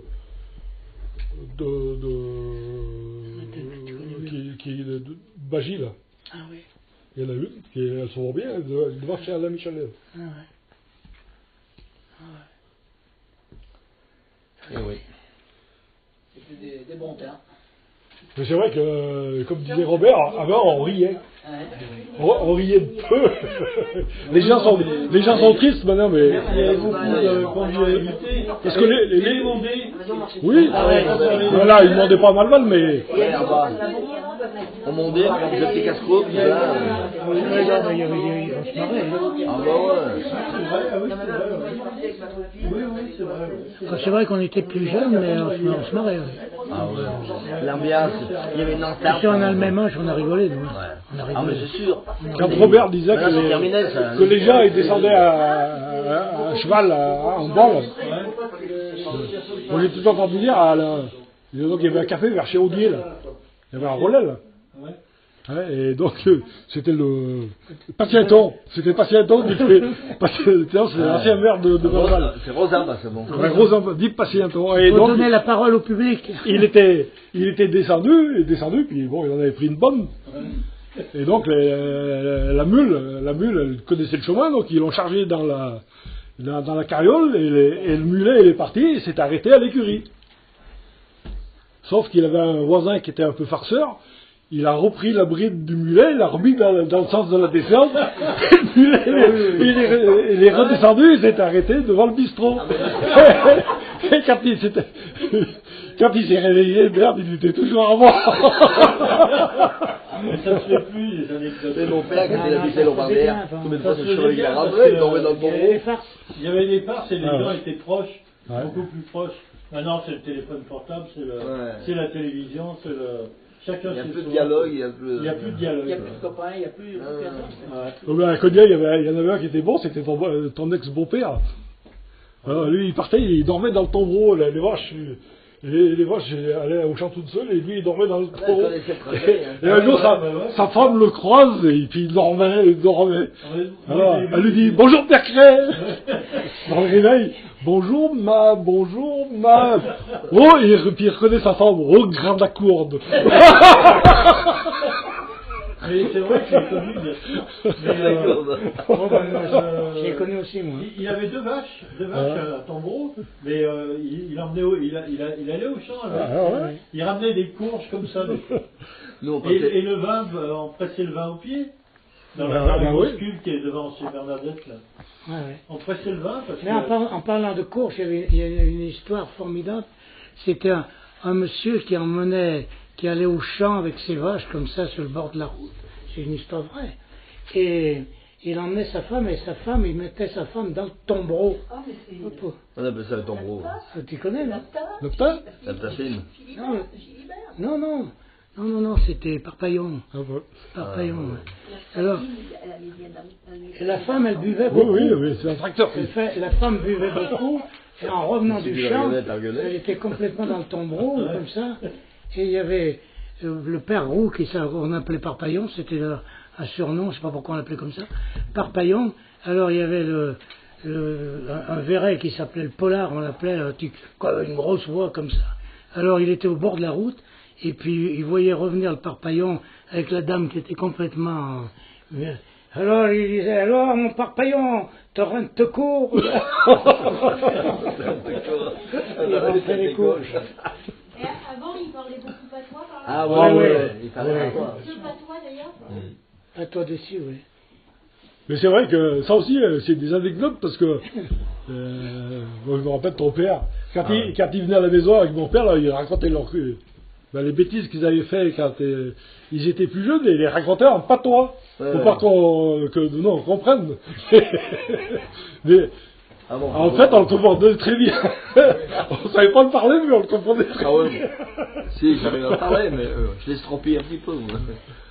Mais ton père, c'est bien ton père qui est... Ah, c'était le frère de son père. Au moulin, là, par les Allemands, c'est pas... Non, c'est un oncle. C'est l'oncle. C'est un frère de mon père. C'est l'oncle. Un frère au père de Albert aussi. Ah oui. Qui a été brûlé là-bas. Mais est-ce qu'ils ont été brûlés vivants? Moi, ils n'ont jamais su. Mais j'ai l'impression qu'ils ont été brûlés vivants parce qu'ils se tenaient tous. Chez Cucuel, ils sont jetés dans les flammes. Mais d'où tu parles là? Chez Guichard. Chez la ferme Guichard. Ouais. Ah ouais, d'accord. Et il n'y avait pas des juifs aussi Si, il y était 7 au total, je crois. Il y en a, la dame a été jetée dans les flammes et lui, il était en camp de concentration. Il est parti, il n'est jamais revenu. Ah oui. C'était un docteur. Ouais. Elle est petite, elle est restée petite cette. Ah non, c'est pas là. Non, la maison qui a brûlé, c'est la maison. C'est plus grand. Non, je comprends. Non, la maison qui a brûlé où les gens ont brûlé, c'est la maison neuve, c'est ça qui est dans le virage. Voilà. C'était la grange. Mme Guichard n'a pas voulu qu'on lui mette la plaque contre le mur de sa maison. Non, elle avait peur. Ouais. Oui, c'était une maison qui. Il y a eu plusieurs maisons qui ont été enflammées comme ça. Il y a eu la maison du moulin. C'était QQL. QQL, ils n'ont jamais retrouvé. Jamais. Et jamais retrouvé. Tellement que le moulin, c'est la grosse maison. Là, je sais pas. Oui, c'est Jacques, hein. C'est Jacques, ouais. C'est ça, bien sûr. La maison a brûlé. Elle a brûlé complètement. Et les propriétaires, on n'a jamais retrouvé. On a retrouvé juste les bretelles, les baleines de corset de Madame QQL. Les gens ont retrouvé. Moi, je n'étais pas là, mais. Oui, les os, c'est tout Quand fondu. il y a eu le cinquantenaire, en fait, il y avait son petit-neveu qui était là, et que ses parents, qui habitaient Nancy, avaient voulu envoyer à Malval en disant il sera plus tranquille là. Et en fait, il s'est sauvé vraiment au dernier moment de la maison en se cachant sous la roue. Donc il était complètement trempé. Il avait effectivement pas chaud. Et il se rappelle qu'il s'en est sorti comme ça, alors que tous les autres étaient morts. Oui, parce que le QQL n'était pas d'ici. Non, il était. De Toulon. Il n'était pas là, il n'était pas d'ici. Il était de Toulon. La Madame QQL était parente à Marité Guichard. Ah ouais, pourquoi ils avaient atterri ici? Marité Guichard. C'était des parents. Ouais. Et le moulin, à l'époque, il récupérait le grain de. Ah ben oui. Non, mais. Ah mais pas à l'époque. Non. Il y avait un café. À l'époque, il y avait un café à la place du moulin. Le moulin, c'était bien avant. Bien avant, oui. Oui, mais je suis étonnée parce qu'en fait, dans les fermes, chacun avait son moulin. Oui, mais là-bas, non. Mais il y avait en plus le moulin là-bas-dessous. Oui, mais les gens, en général, ils avaient des fours à pain, mais des moulins. Oui, il y en avait un par commune. Des fours à pain, ouais. Il y en avait un par commune. Oui, mais le Saint-Roger, c'était excentré par rapport au village, quoi. Mais j'ai vu à d'autres, je sais plus où j'avais regardé justement dans les archives, et j'avais trouvé qu'il y a d'autres fermes qui avaient des moulins par ici. Parce qu'à Cognac, il y a, je sais pas, il y a au moins plus d'une dizaine d'emplacements de moulins. Donc à une époque donnée, les moulins, ça devait être des petits moulinets ou je sais pas quoi. Donc après, donc ça s'est étoffé, c'est devenu des structures plus grosses, mais effectivement, de très vieux, il devait y avoir des petits moulins un peu disséminés un peu de partout. Oui, voilà, parce que. C'était bien un Saint-Roger, je crois, moulin. Ouais, c'est ce qu'elle dit, oui. Ouais. Et là, le moulin du moulin en bas, là, il y avait des grosses pierres, très très grosses. Donc je pense que c'était un gros moulin. Et après, c'était une scierie. Ça, oui, il y a eu une scierie après. Oui, c'était Véry Picot qui avait de la scierie. Voilà. Ouais, ça on les a à peine connus. Nous, moi, j'ai connu un petit peu. Je sais que les gens qui montaient avec les bêtes pour les foins ou les bois s'arrêtaient pour boire un coup chez QQL. Au moulin. Au moulin. Ils s'arrêtaient. Ouais, ça le bistrot. C'était avant les événements, quoi. Oui, bien sûr. Et donc, à l'époque, il y avait un resto au moulin et il y en avait un au village. Ah ben, il y en avait beaucoup. À l'époque, il y en avait plusieurs sur. Des bistrots? En fait, moi. Il y en avait deux. Toi, t'en as connu combien de bistrots? Chez Fanja et. J'ai connu chez ton père. Fanja. Chez Fanja. Ouais, mais ça, c'est bien. Non, Fanja, moi, j'ai pas connu. Oui, il y avait un café, un café chez Canf à côté, là. Il y avait un café chez ton père, là-bas, la maison, là-bas. Ouais, mais c'est Fanja. C'est Fanja, oui. Et puis, il y avait la mère Michelet, c'est après. La Marie, c'est bien plus tard. Non, mais c'est après. C'est bien plus tard, la Marie. Non, mais pas la Marie. Il y en avait un, il y avait une terrasse. Ah, mais ça, c'était Derbès, hein, qui est mort 20 ans. C'est Derbès, chez Jacquemot, là. Ouais. Ça, c'est la seule chose que je me souviens de l'Allemagne. Il devait y avoir 3 cafés. Parce que moi, de ce que je me rappelle, moi, il y avait un bistrot chez Kempf. Enfin, c'est Yann. Ouais. Anciennement Kempf. Alors, il y avait au moins 3 bistrots. Il y avait chez Michelet, là. Ah, mais Michelet, c'est plus tard. Plus tard. Michelet, c'était dans les années 70. Ouais. Non, mais les années après. 40. Oh là, bien après, ouais. Non, mais chez Jacques Bou, là. Il y avait une terrasse en. Ah, mais j'ai pas connu, moi, ça. Oui, c'est la seule chose que je me souviens de Malval. Ouais. C'était Paula. Je sais pas. C'est Paula, oui. L'Antoinette. Ouais. C'est Il y avait l'Antoinette. une petite terrasse sur le devant. Ah, ouais, ben. L'Antoinette qui avait marié le Prosper. Prosper. Ton oncle. Votre oncle. Ouais. Ouais, ouais. C'était ça. Prosper. Attends que tu vas enlever la photo de Zouk, là. Ouais. Sur les tombereaux avec les vaches, là, moi je me rappelle que quand on est arrivé en 78, le père Ardin, il sortait encore. Ah oui. Avec les vaches. Avec les vaches, ouais, c'est le dernier, lui. Ouais. Ça a été le dernier, ouais. Les chevaux, ça a été Waron. Ouais. Dernier. Le père Ardin, il a ramené les cadavres des belles sur sa charrette avec les vaches. Il y a eu 7 fusillés, il y en a eu plus, mais enfin, sur la maison de mon père, il y a eu 7 fusillés, et les 7 ont été chargés sur la charrette du père Ardin, et le père Ardin les a ramenés à l'église, ici. Et les fusillés du Pré-Coquet ont été charriés par Larry Blais. Ah oui, c'était avec des animaux, oui. Tous ces gens ont été transportés de cette façon. Oui. Mais au Pré-Coquet, les fusillés, tu parles, ils remontaient dans l'école. Non, c'est pas les mêmes. C'est pas les mêmes? Non, les 16. Il y a eu 16 morts au Pré-Coquet, mais c'est le 29 janvier. 29 janvier, ça. 29 janvier. Mais le sans-la-ville, les 6, c'est au mois de juillet.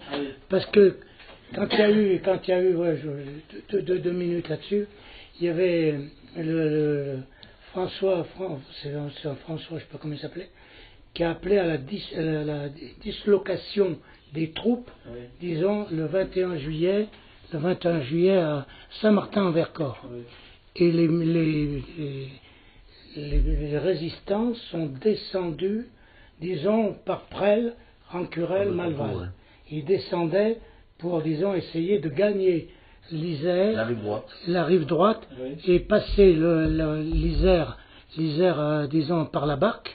Il y avait 2 barques, une à Cognac et une à Iseron, et les résistants passaient la nuit. C'est les agriculteurs qui les faisaient passer. Alors, quand ils sont arrivés, si vous voulez, ils ont commencé à brûler une partie de Presles, le même jour, hein, dans les jours qui ont suivi.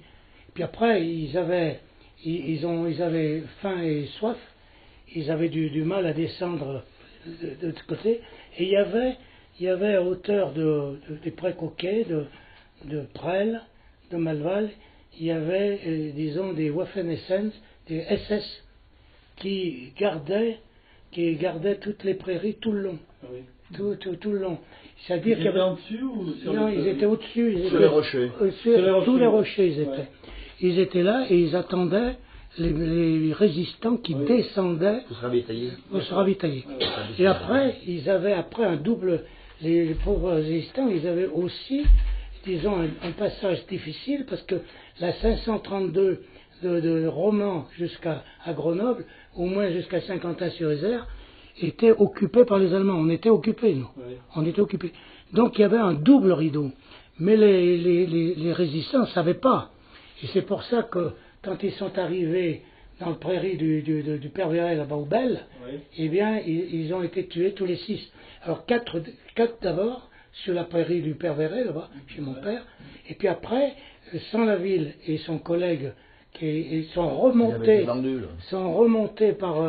vers les Coulmes en se sauvant parce que ils avaient. Et là-haut, ils ont retrouvé malheureusement les Allemands qui les ont tués là-haut. Voilà, c'est pour ça qu'ils ont été tués. Et alors, il y en a plein d'autres qui ont été tués. C'est pour ça qu'il y a un monument à côté de. En dessus de stèle. En dessus, il y avait une espèce de ferme, quoi. La stèle, si tu veux, c'était Sans-la-Ville. Mais au Bel, il y avait cheval. Mais oui, mais au Bel, c'est ça, c'est les 4 qui ont été tués au Bel. Voilà, c'est ça. Avec un rescapé qui était. Voilà. Donc, ils ont été tués là-bas et ils sont restés 15 jours. Ils sont restés 15 jours au soleil, du 5 août du 29 juillet, ils ont été tués jusqu'au 5 août, c'est-à-dire pendant 15 jours. Et ils sont restés au soleil, et vous imaginez ce que ça pouvait faire. Alors, ce qui s'est passé, c'est que quand les Allemands sont partis à peu près à la même date, puisque nous on était occupés, hein, c'est là il y a eu la rafle, il y a eu toute une histoire. Et alors, les jeunes de Cognac, c'est le maire de Cognac qui s'appelait Glénat, qui a envoyé tous les jeunes de Cognac qui étaient valides pour pouvoir enterrer les jeunes qui étaient, ces 4 qui étaient là-haut, plus les 2 autres qui étaient redescendus. Alors ils ont fait une fosse commune, disons, pendant un certain temps, et puis après les familles sont venues chercher les corps quelque temps après. Alors il y avait tous les jeunes de Cognac, il y avait une dizaine, ils ont jamais oublié. Hein. Ça a été, quand ils arrivaient au moulin, ils avaient les odeurs. Ah oui, c'était épouvantable. Ça a été terrible pour eux.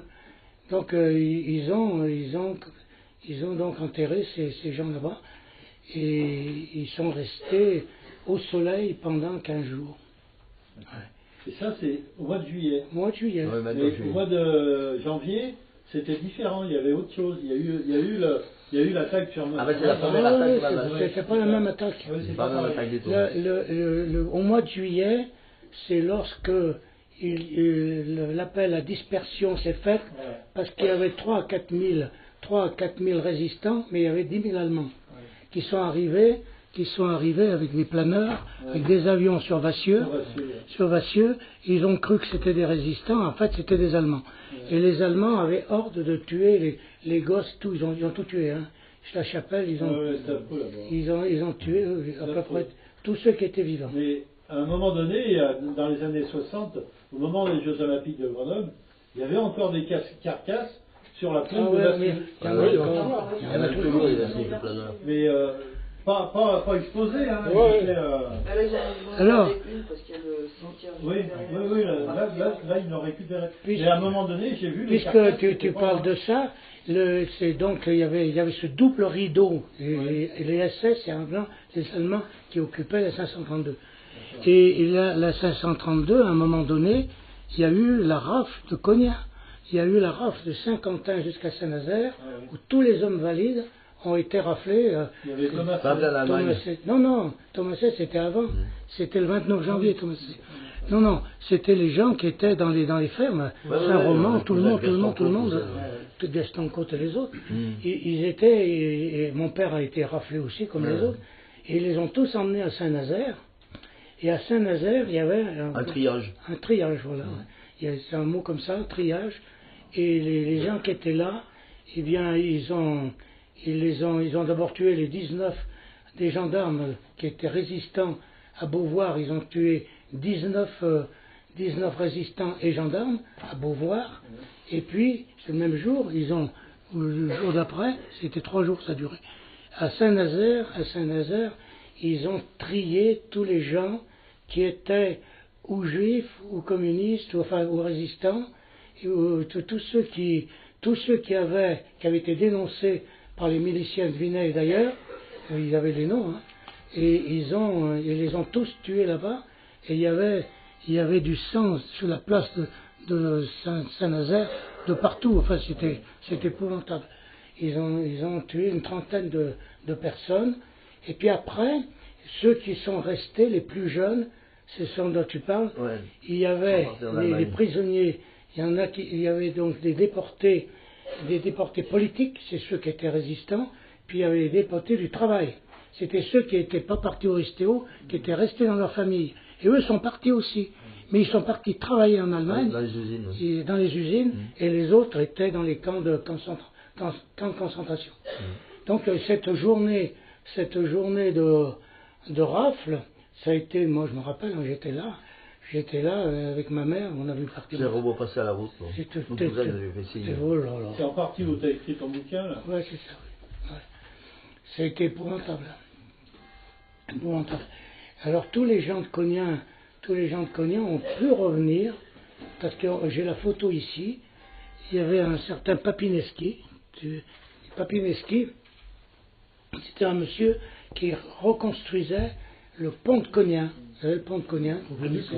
Voilà. il était chef là-bas, et il est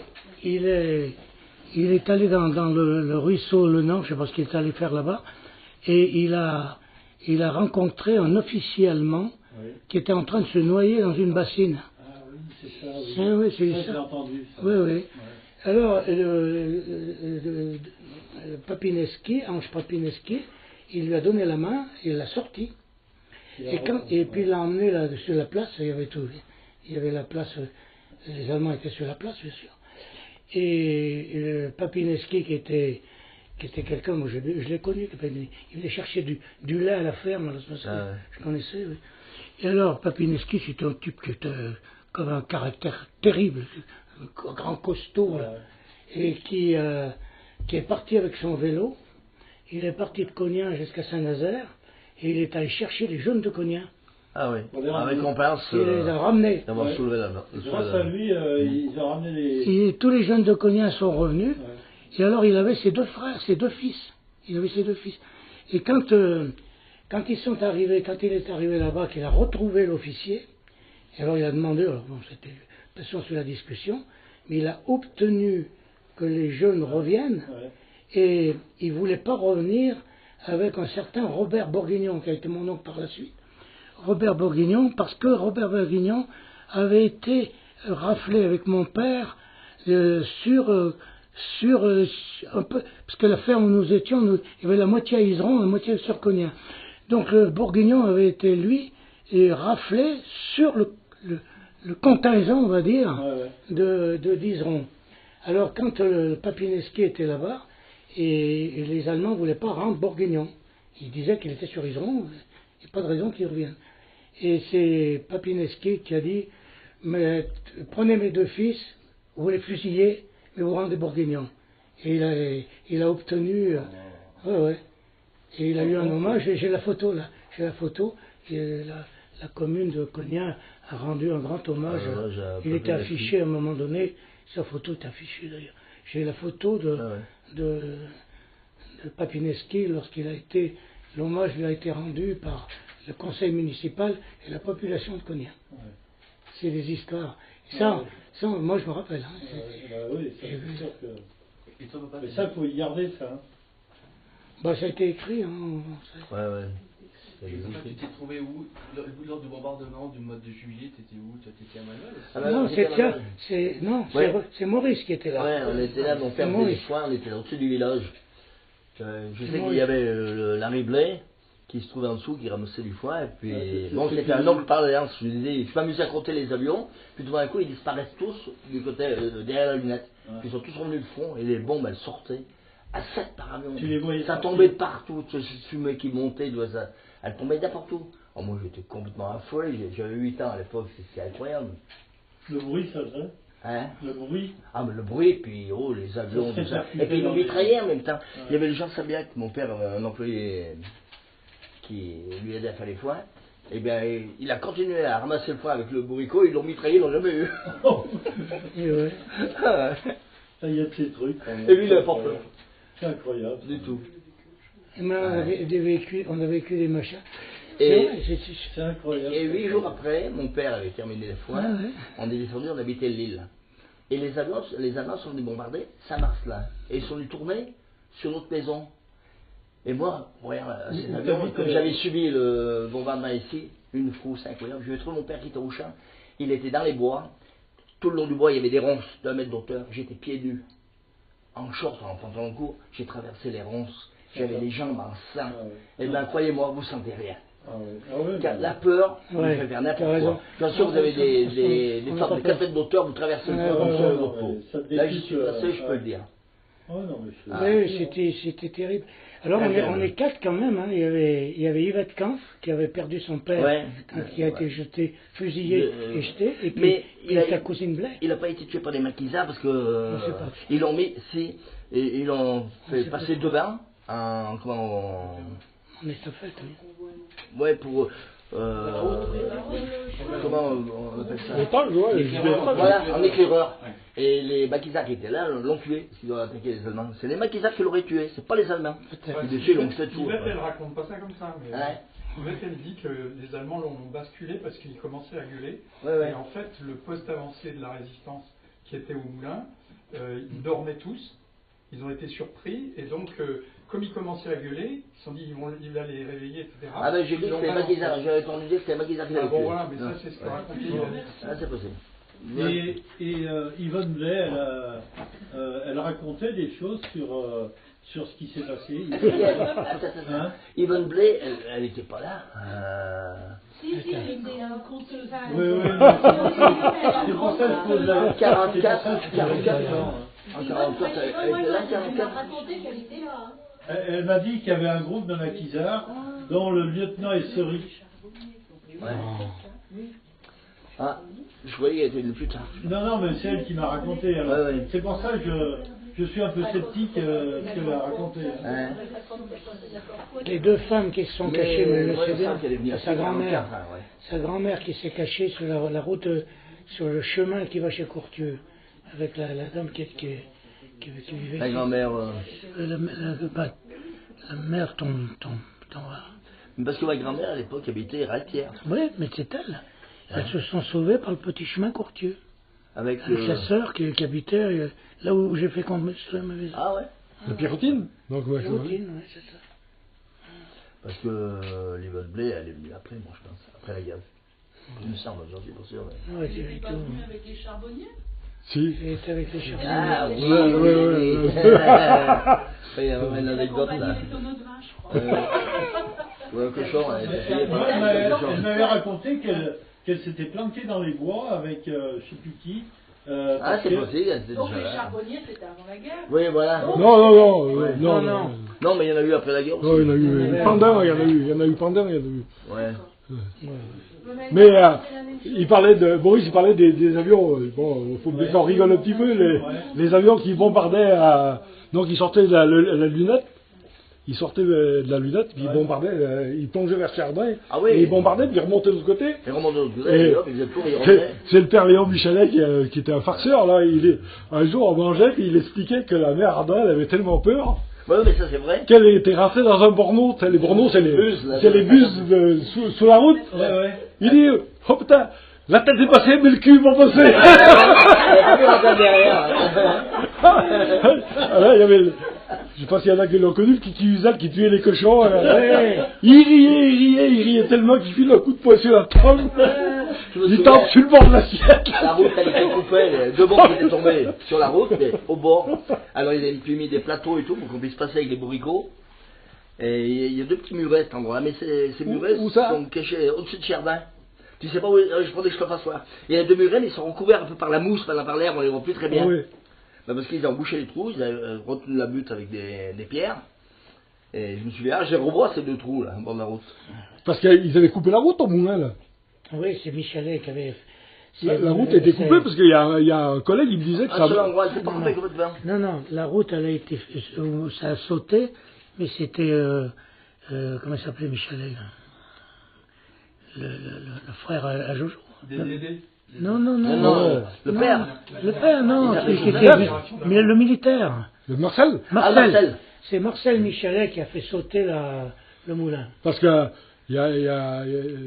moi j'ai entendu mon père aussi le dire, mais il y a un collègue qui me disait que sa grand-mère, elle faisait la cuisine chez le Marcel Vérel. Ah ouais. Et donc il y avait les Allemands, là. Les Allemands qui recherchaient les gars. Ça devait être au mois de juillet, je pense. Ah bah oui. Et donc le 29 janvier, ils sont restés. La mémé, elle avait pris les mulets avec le voyage de foin. Il y avait tous les hommes dessus. Les Allemands lui ont mis un plateau sur la partie qui était voulée pour qu'elle passe. Elle est passée, il y avait tous les gars dessus. Mais il s'est battu. Bah là, elle risquait sa vie. Là, non, mais tu sais qu'il y en a qui n'avaient pas peur. Il y en a qui n'avaient pas peur. Quand ils ont fait sauter le truc des moulins, c'est Marcel. T'es résistant, lui. Ouais, parce qu'il avait sauté un morceau, parce que un morceau. Ouais, il mettait un plateau et les voyages passaient. On passait avec un plateau. Mais ça, c'était avant les bombardements. C'est le 20. Ouais, même. Parce que les bombardements, c'était au mois de juillet aussi. Peut-être. Et pour l'attaque de Malval, il y a eu une attaque sur le moulin. Oui, bien sûr. Il y a eu les Allemands qui ont. Il y a eu un combat. Il y a eu un combat, oui. Et il y en a un qui s'est enfui, un maquisard qui s'est enfui tout le long du chemin qui est tout droit là. Qui c'était? Ben, il y en a un qui s'est échappé, il était de Moiran là. Et c'est drôle, parce qu'il m'a raconté souvent son truc. Il avait réussi à se sauver du moulin, et puis il était rentré dans un buisson. Et il avait 18 ans, et il se rendait pas du tout compte, il s'attendait pas à ça, quoi. Alors il est parti en courant, et il est entré dans un buisson, et il a eu une épine terrible, une épine qui va rentrer dedans. Il a perdu un peu conscience, et il pensait qu'il avait une balle et qu'il allait mourir. Ah ouais. C'est vrai. Ah oui, c'est une épine. C'est un de ceux qui est parti du moulin là. Ah ben, il y a quelques-uns qui ont pu s'échapper, mais très peu. Bah, les Philibert, ils étaient là-haut à... Il s'appelait Drevon. Ouais, à Saint-Vagère, et il pétait à gré, il s'appelait Drevon. Oui. Non. Il pétait, il disait, moi je crains rien, j'ai failli mourir 3 fois. Donc la première fois, il était donc chez Philibert, il était commis chez Philibert. Les Allemands qui sont arrivés, lui, il a passé par la fenêtre, il a sauté par la fenêtre, ils lui ont tiré d'autres en balles, ils l'ont loupé, il s'est foutu dans les buis, ils l'ont jamais retrouvé. Et après, il a vu, je sais pas ce qu'il avait fait, et la troisième fois, il avait bu une goulée de priclot à la il dit, 3 fois, je suis pas mort, je crains plus rien. À un moment donné, on avait le repas ici, là, il y avait des anciens maquisards qui sont venus. Oui. Comment il s'appelait? Il y en a un qui s'appelait Kim. Tono, et puis il y en a un autre. Il y a Choma, et puis... Il y a Kim aussi qui était... Kim, voilà, c'est ça. Ouais. Puis Choma, comment il s'appelait, qui est Choma? Et il vit toujours, Kim, hein. Il est très âgé. Hein. Ah, mais il y a toutes les années à la cérémonie de Val de Jambier. Et il est en photo, justement, avec le groupe de maquisards qui sont sur Malval, je crois. Hein. Il était militaire de carrière. Ah, d'accord. Mais pour réjouir un peu l'assistance, parce que moi, moi j'avais un an qui s'était fait tuer au 29 janvier, donc à l'époque, toutes les commémorations ont monté. Et à l'époque, ça c'était dans les années 60, 50 et quelques. On était 5, 6, voilà. Et donc il y avait le maire, c'était Jem, et Léon Calais, adjoint. Et alors il y en a un qui était asthmatique, et l'autre faisait de l'emphysème. Pendant la minute de silence, et nous on était gamins, on riait. Il y avait Marcel Calais, oh putain, ce qu'on a vu rire avec ça. Ah, la minute de silence, elle était spéciale. Mais moi, ça fait déjà 2 fois le 29 janvier, et tout jeune, je fais un coup, j'étais au Sablon, et... Bah, c'est là, je pense que c'est au Sablon. Mais... Le maire a été volé pour... le maire de l'époque, il a été courageux. Hein. Il a fait le tour des maisons. Hein. C'était qui, pas si longtemps? J'aime. J'aime. Glénat, oui. Il a fait 2 mandats, il y a assez longtemps, maire. 2 mandats au moins. Ou plus. Peut-être plus. Peut-être plus, oui. Bon, parce que moi je me rappelle toujours... C'est ton père, là, bossé? Ah ouais, mon père, il a... Oh, bah dis, ouais. Ton père, Il avait au moins 3, 6, 4. On peut dire qu'il a sa rue, là. Mais ça a été un type, il a été un courage terrible. Pas eu peur. Hein. Comment ça se fait qu'il y a quelques maisons, par exemple comme chez Blé ou comme la Bouteille, qui n'ont pas été brûlées, en fait? Parce qu'il n'y a pas que le bombardement. On ne peut pas tout dire. Il y a des choses qu'on ne peut pas dire. Ah bon? Comme on a la carte. Saint-Nizier. On a la carte, moi j'ai la carte. À Saint-Nizier, il y a 2-3 maisons qu'on peut brûler. Chez moi, là. Comme là où chez mon oncle, l'oncle a été tué, ils n'ont pas fait brûler la maison. En fait, ils ont fait brûler le village. Hein. On fait brûler le village, parce que les maisons alentours, il faut dire qu'il y a beaucoup de maisons du village qui ont été reconstruites au village, mais qui n'étaient pas au village. Oui, bien sûr. La maison à Cluzel, c'est la maison... C'était peu on a la carte, sérieux. On a la carte de toutes les maisons qui devaient être brûlées, qui a été faite par les miliciens de Vinay. C'est là qu'on fait la carte. Il y en a qui faisaient des capotes. Des capotes, non.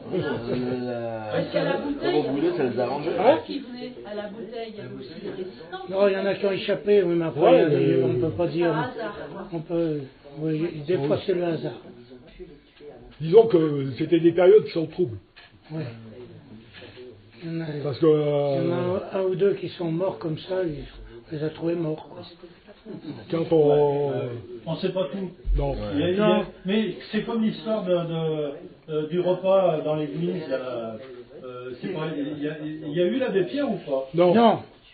C'est un autre curé de Lyon. Ouais. Donc il y a eu un repas quand même. Oui. Les gens ils venaient d'ici. Oui. Ils venaient d'un peu de partout, avec des flambeaux, des machins. Ils ont fait un bon repas. Oui. Ils ont fait, bon, ils ont dansé, ils ont chanté. Non, ils ont d'abord fait la messe, ils ont retourné les chaises et après ils ont fait la messe. Ouais. Mais est-ce que après les Allemands n'ont pas su qu'il y a eu quelque chose là? Si. Bah si, enfin... C'est surtout Parce qu'on dit qu'il y a... Non, c'est surtout les miliciens. C'est surtout les miliciens de Vinay qui étaient là. Ils étaient là. Ils étaient trois. Ils étaient ici. Ah, ils étaient là. Habillés en allemand, oui. L'oncle qui a été tué, notre oncle, ils ont fini qui a en été Corse. Tué, les Allemands arrivent chez lui, une patrouille d'Allemands, et ils montrent une lettre à mon oncle, à l'oncle, parce que c'est le même oncle, tous les deux, on avait le même oncle. Eh bien, il savait lire l'allemand parce qu'il avait été prisonnier en Allemagne et tout. Ouais. Et quand il voit ce qu'il y a dessus, hop, il balance le portefeuille de sa mère. Et maintenant, il a mis le pied dessus, il n'a pas pu le récupérer. Ouais. Et mon oncle a fait comme ça. Qu'est-ce que tu fais là, toi? Dans la patrouille allemande, il y avait un milicien qui faisait ses pommes de terre chez lui. Ouais, qui lui achetait avec, il faisait des pommes de terre chez lui. Alors, bien sûr, il ne laissait pas de le relâcher. Hein. Il l'avait reconnu. C'est vrai que Vinay était un îlot de miliciens. Et comme le mort des petits, ce milicien, il est mort électrocuté. Ouais, dans Pisançon sur une ligne. Et un jour, longtemps après, j'étais au cabinet d'infirmier à Vinay, et il y avait un ancien, le père Deldo, pour ne pas le nommer. Ah oui, oui. Le père Deldo, qui lui était maquisard, et qui livrait donc le barrage de Pisançon. Ah, oui. Alors, il racontait ça aux infirmières, donc il livrait au barrage de Pisançon, et il tombe nez avec lui. Et l'autre, quand il l'a vu, il s'est barré. Et le père Deldo, il décharge son chargement, puis il va au bureau, là-bas, et il y avait le directeur, il lui dit, vous employez bien de drôles de personnes dans votre équipe, dans votre entreprise. Il dit, le gars, il m'a rien dit. Mais ils ont été en prison, là. Hein. Le gars lui a rien dit. Il y en a un qui était en Corse. 3 jours après, l'autre, il s'est trouvé électrocuté là-dessus dans le bateau. Ils sont pas morts, hein, ils sont pas... Voilà. Aux Trois-Rois Vinay, c'est pareil. Les chazos d'Herbeuse. Ouais, c'est un chazot. Ouais, les chazos. Aux Trois-Rois Vinay, mon père m'a toujours raconté, le lundi c'était le marché, les paysans, ils buvaient tous là. Marché des beefsteaks partout là-bas. Le maire de Vinay, à l'époque, a été tué par un résistant de Malval. Parce que il a été tué un lundi, un jour de marché, alors qu'il montait un escalier chez lui, et il l'attendait parce qu'il fallait se débarrasser. Il avait une liste de gens de la région qui devaient être supprimés par les maquisards ou par... Et il a été tué. C'est Gabi qui l'a tué. Voilà. C'est Gabi. Mais pourquoi il a été sur cette liste? Mais il était milicien. Il était milicien. Ils étaient toute une équipe. Ah oui. Il était milicien. Ah, c'était milicien. Il était milicien. Et donc il avait une liste de gens. Il fallait le détruire parce qu'il détruisait. Ce jour que c'est arrivé, mon père était au Trois-Rois. Ah oui, au Trois-Rois, et puis il voit y arriver ce gars, une grande capuche, une grande manteau noir, pose le vélo contre le mur, il ouvre le machin, il a une mitraillette, il a pris l'escalier, monté, arrivé en haut, il est redescendu, il est reparti en haut. Mais au moment, ils étaient trois. C'est pour ça qu'il y a Ils sont connus. C'est des gens il a connus. fait le mort. Au moulin? Les miliciens. Oui, il a reçu, il a fait le mort. Ils étaient partout alors. Ils l'ont pris mort. Ils l'ont fait mort, mais il n'était pas mort. Ils étaient trois infiltrés avec les... Oui, avec les Allemands, oui. Ils collaboraient, quoi. Oui, d'accord. À Vinay, le docteur Dupré, pareil. Hein. Il reçoit un coup de téléphone, il dit monter une personne dont il visait à Haute-Morin, dans sa voiture, dans le virage vers la Sarlou, au montant. On regardait, papa, 2-3 coups de machin, puis j'en laissais mort. Il a fait le mort. Il a fait le mort. Il a reçu Dupré. Il a du mal. Il savait tirer. Il savait bien qui avait tiré dessus. Oui, il y a eu des moments terribles. Moi, il y a quand même une histoire que j'aimerais éclaircir. Ah bah, je sais pas si. Non. On la connaît pas. Non, parce que ça me concerne. Moi, je suis né à Pontcharrat. Mon père, il travaillait à Port-Barreau. Et à l'époque, à Port-Barreau, il y avait des prisonniers politiques. Et il était gardien de prison. Il y avait le docteur Martin. Il travaillait, il était gardien de prison. Alors, voilà, je me pose des questions. Oui, mais tu sais, je sais pas, il y en a qui ont vu là, un village français à la télé. Un village français à la télé. Oui, oui. Moi, je trouve que ça reflète bien l'époque en général. Oui, oui, ouais. Ça c'est bien. Tu ne peux pas dire que tout le monde était blanc, tout le monde était noir. Ouais. Mais bon, l'histoire, je la connais un peu parce que c'est le premier. Tu parles du premier maquis qui a existé dans le après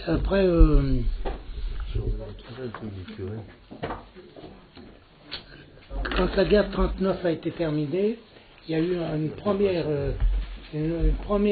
maquis dans le département, et c'était le leader, c'était le docteur Martin, qui était maire de Grenoble. Voilà, il était entouré de Pupin et d'autres, et un pharmacien de Saint-Nizier et du Moucherotte, et puis il y avait tous les maires du canton de Pont-en-Royant qui étaient dedans. Et ils avaient des réunions de travail. Et à un moment donné, ils commençaient un petit peu à avoir des actions, pas beaucoup, et ils se sont fait prendre par les Italiens, parce que les Italiens étaient alliés, à l'époque étaient à Grenoble, ils occupaient Grenoble, ils étaient les alliés d'Hitler.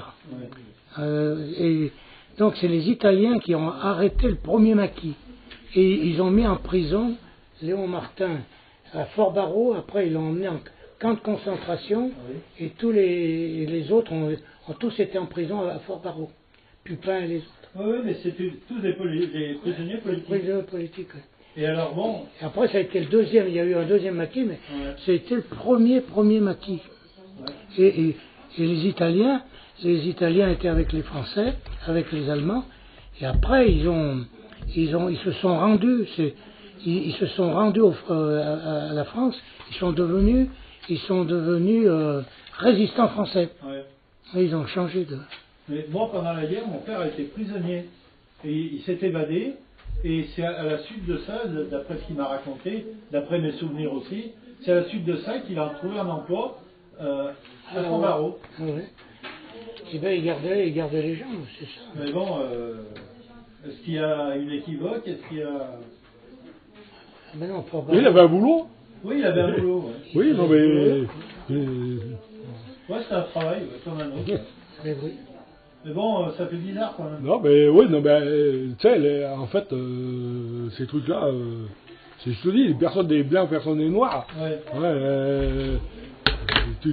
Tu peux faire ton boulot avec zèle ou tu peux le faire avec fortitude. Tu sais, c'est comme les gars qui étaient gendarmes. Hein. Ouais. T'en as qui... Au revoir. Au revoir. Oui, t'en as qui obéissaient aux ordres, d'autres qui obéissaient pas. Et pour compléter le bouquin de l'abbé Parsus, il explique qu'il y a eu un parachutage à Darbonnouz. Oui. Moi, j'y étais à Darbonnouz. J'ai fait de la détection devant la grotte de l'ours. J'ai trouvé des cartouches. C'est possible. Parce que j'ai l'impression que les maquisards, ils ont essayé les armes. J'ai trouvé des cartouches vides, des cartouches pleines, même une boîte d'aluminium, c'est marqué London dessus. C'est un truc pour enlever l'humidité dans les conteneurs. Et j'avais exposé ce truc-là. Mais bon, voilà, ça fait partie aussi de... Ah, bien sûr. Trouver ça comme ça, un détecteur. Nous, quand les Allemands étaient partis, on est allé où ils avaient campé, on récupérait des balles, on avait récupéré des sauts de balles. Oui, tu sais ce qu'on en faisait, ces balles? On allait en champ et vache, on faisait des petits feux, on les balançait dedans pour se cacher derrière les mûriers. Ouais. Moi, ça s'est produit un truc comme ça. J'ai un copain qui a traversé sa cuisse. C'est de la prudence, on les comptait même pas, celles qu'on mettait. Alors des fois on arrive à côté du feu, ça pétait, mais on savait pas quand ça allait péter. Les petits-enfants sont pas là, tu peux y aller.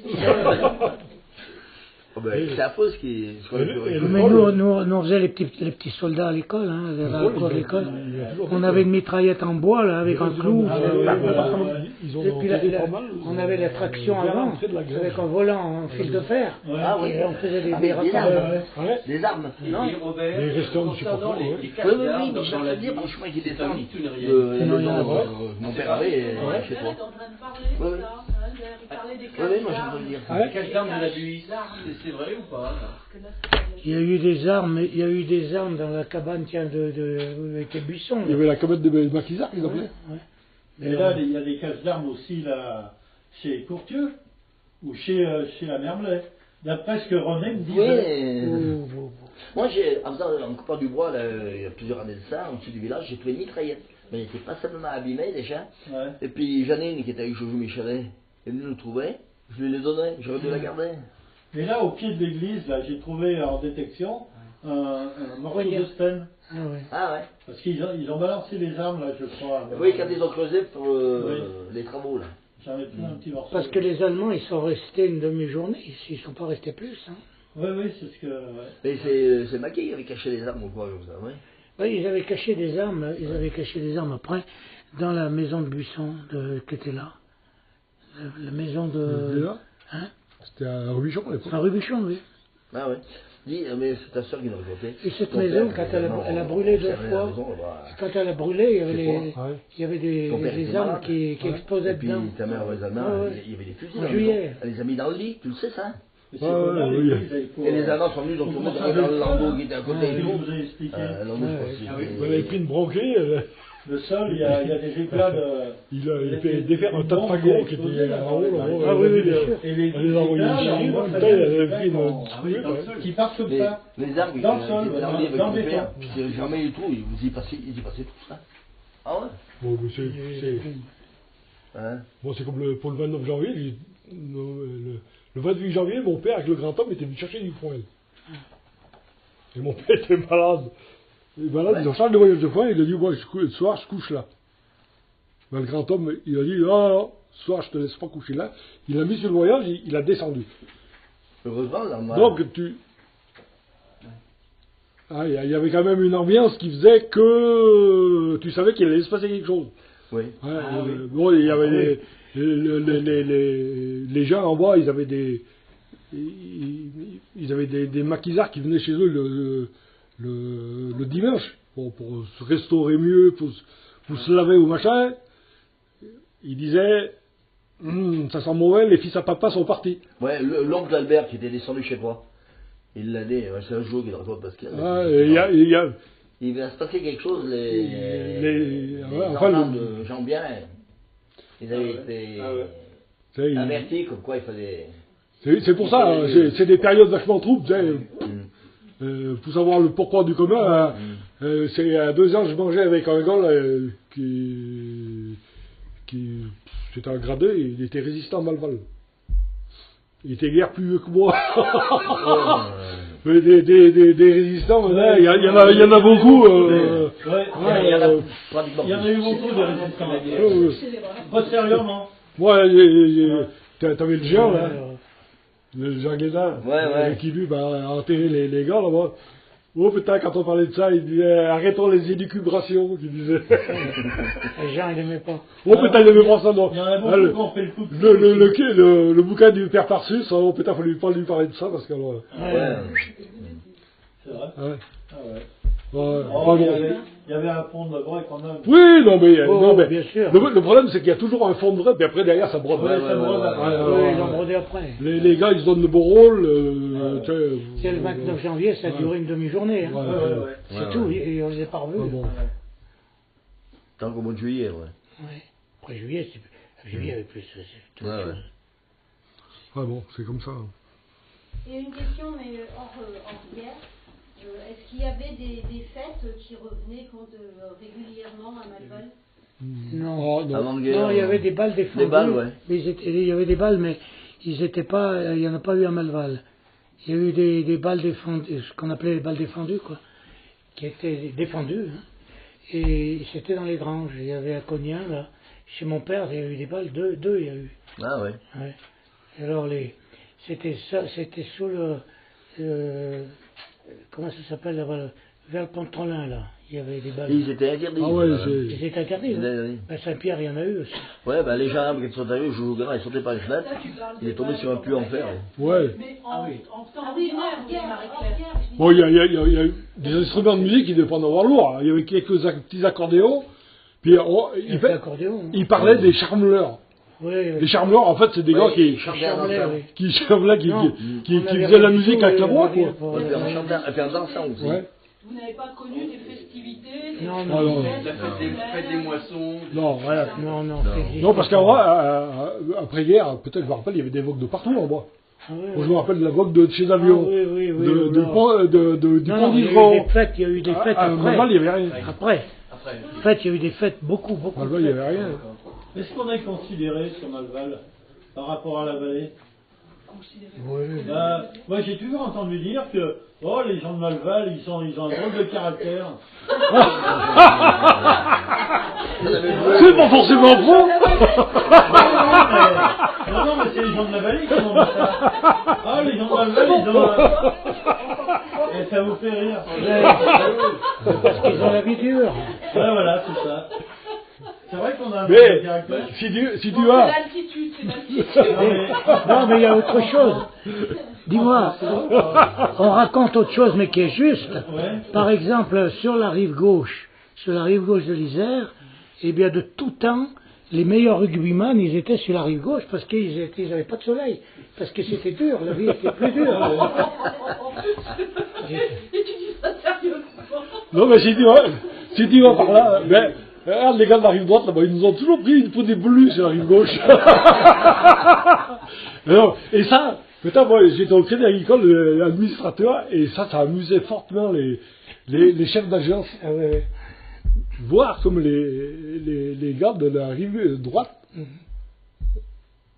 on va dire crétins, mais... Ils n'étaient pas les mêmes quand même. C'était pas les mêmes, la rive gauche. Ils avaient une petite différence. C'est pas les mêmes. Défense, vous avez le droit de parole. Il y a la rive droite. Il y a la rive gauche. Il y a l'Isère au milieu. Il y a la Seine de côté et la droite de la gauche. Quoi. Et c'est comme c'est la rive gauche, il y a la plaine, puis les montagnards. Les montagnards. Le Perron, il est quand même sur la rive droite. Mais parce que le Perron, ouais. C'est parce que c'est tombé. Bon, mais toi, t'arrives. Ouais, voilà. Le Perron de Malmel, tu te rappelles le Perron, hein? Sur la balance. Moi, je m'appelle de Quinon. Quinon, c'était un routard, il avait une dent.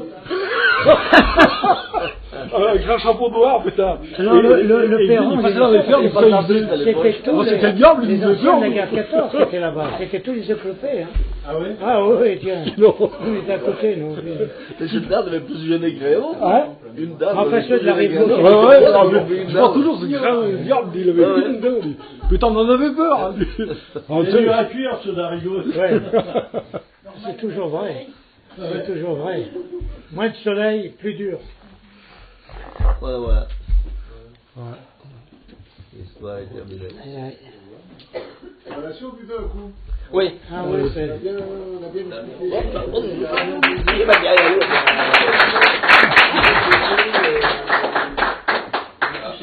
C'est bien, hein? Voilà.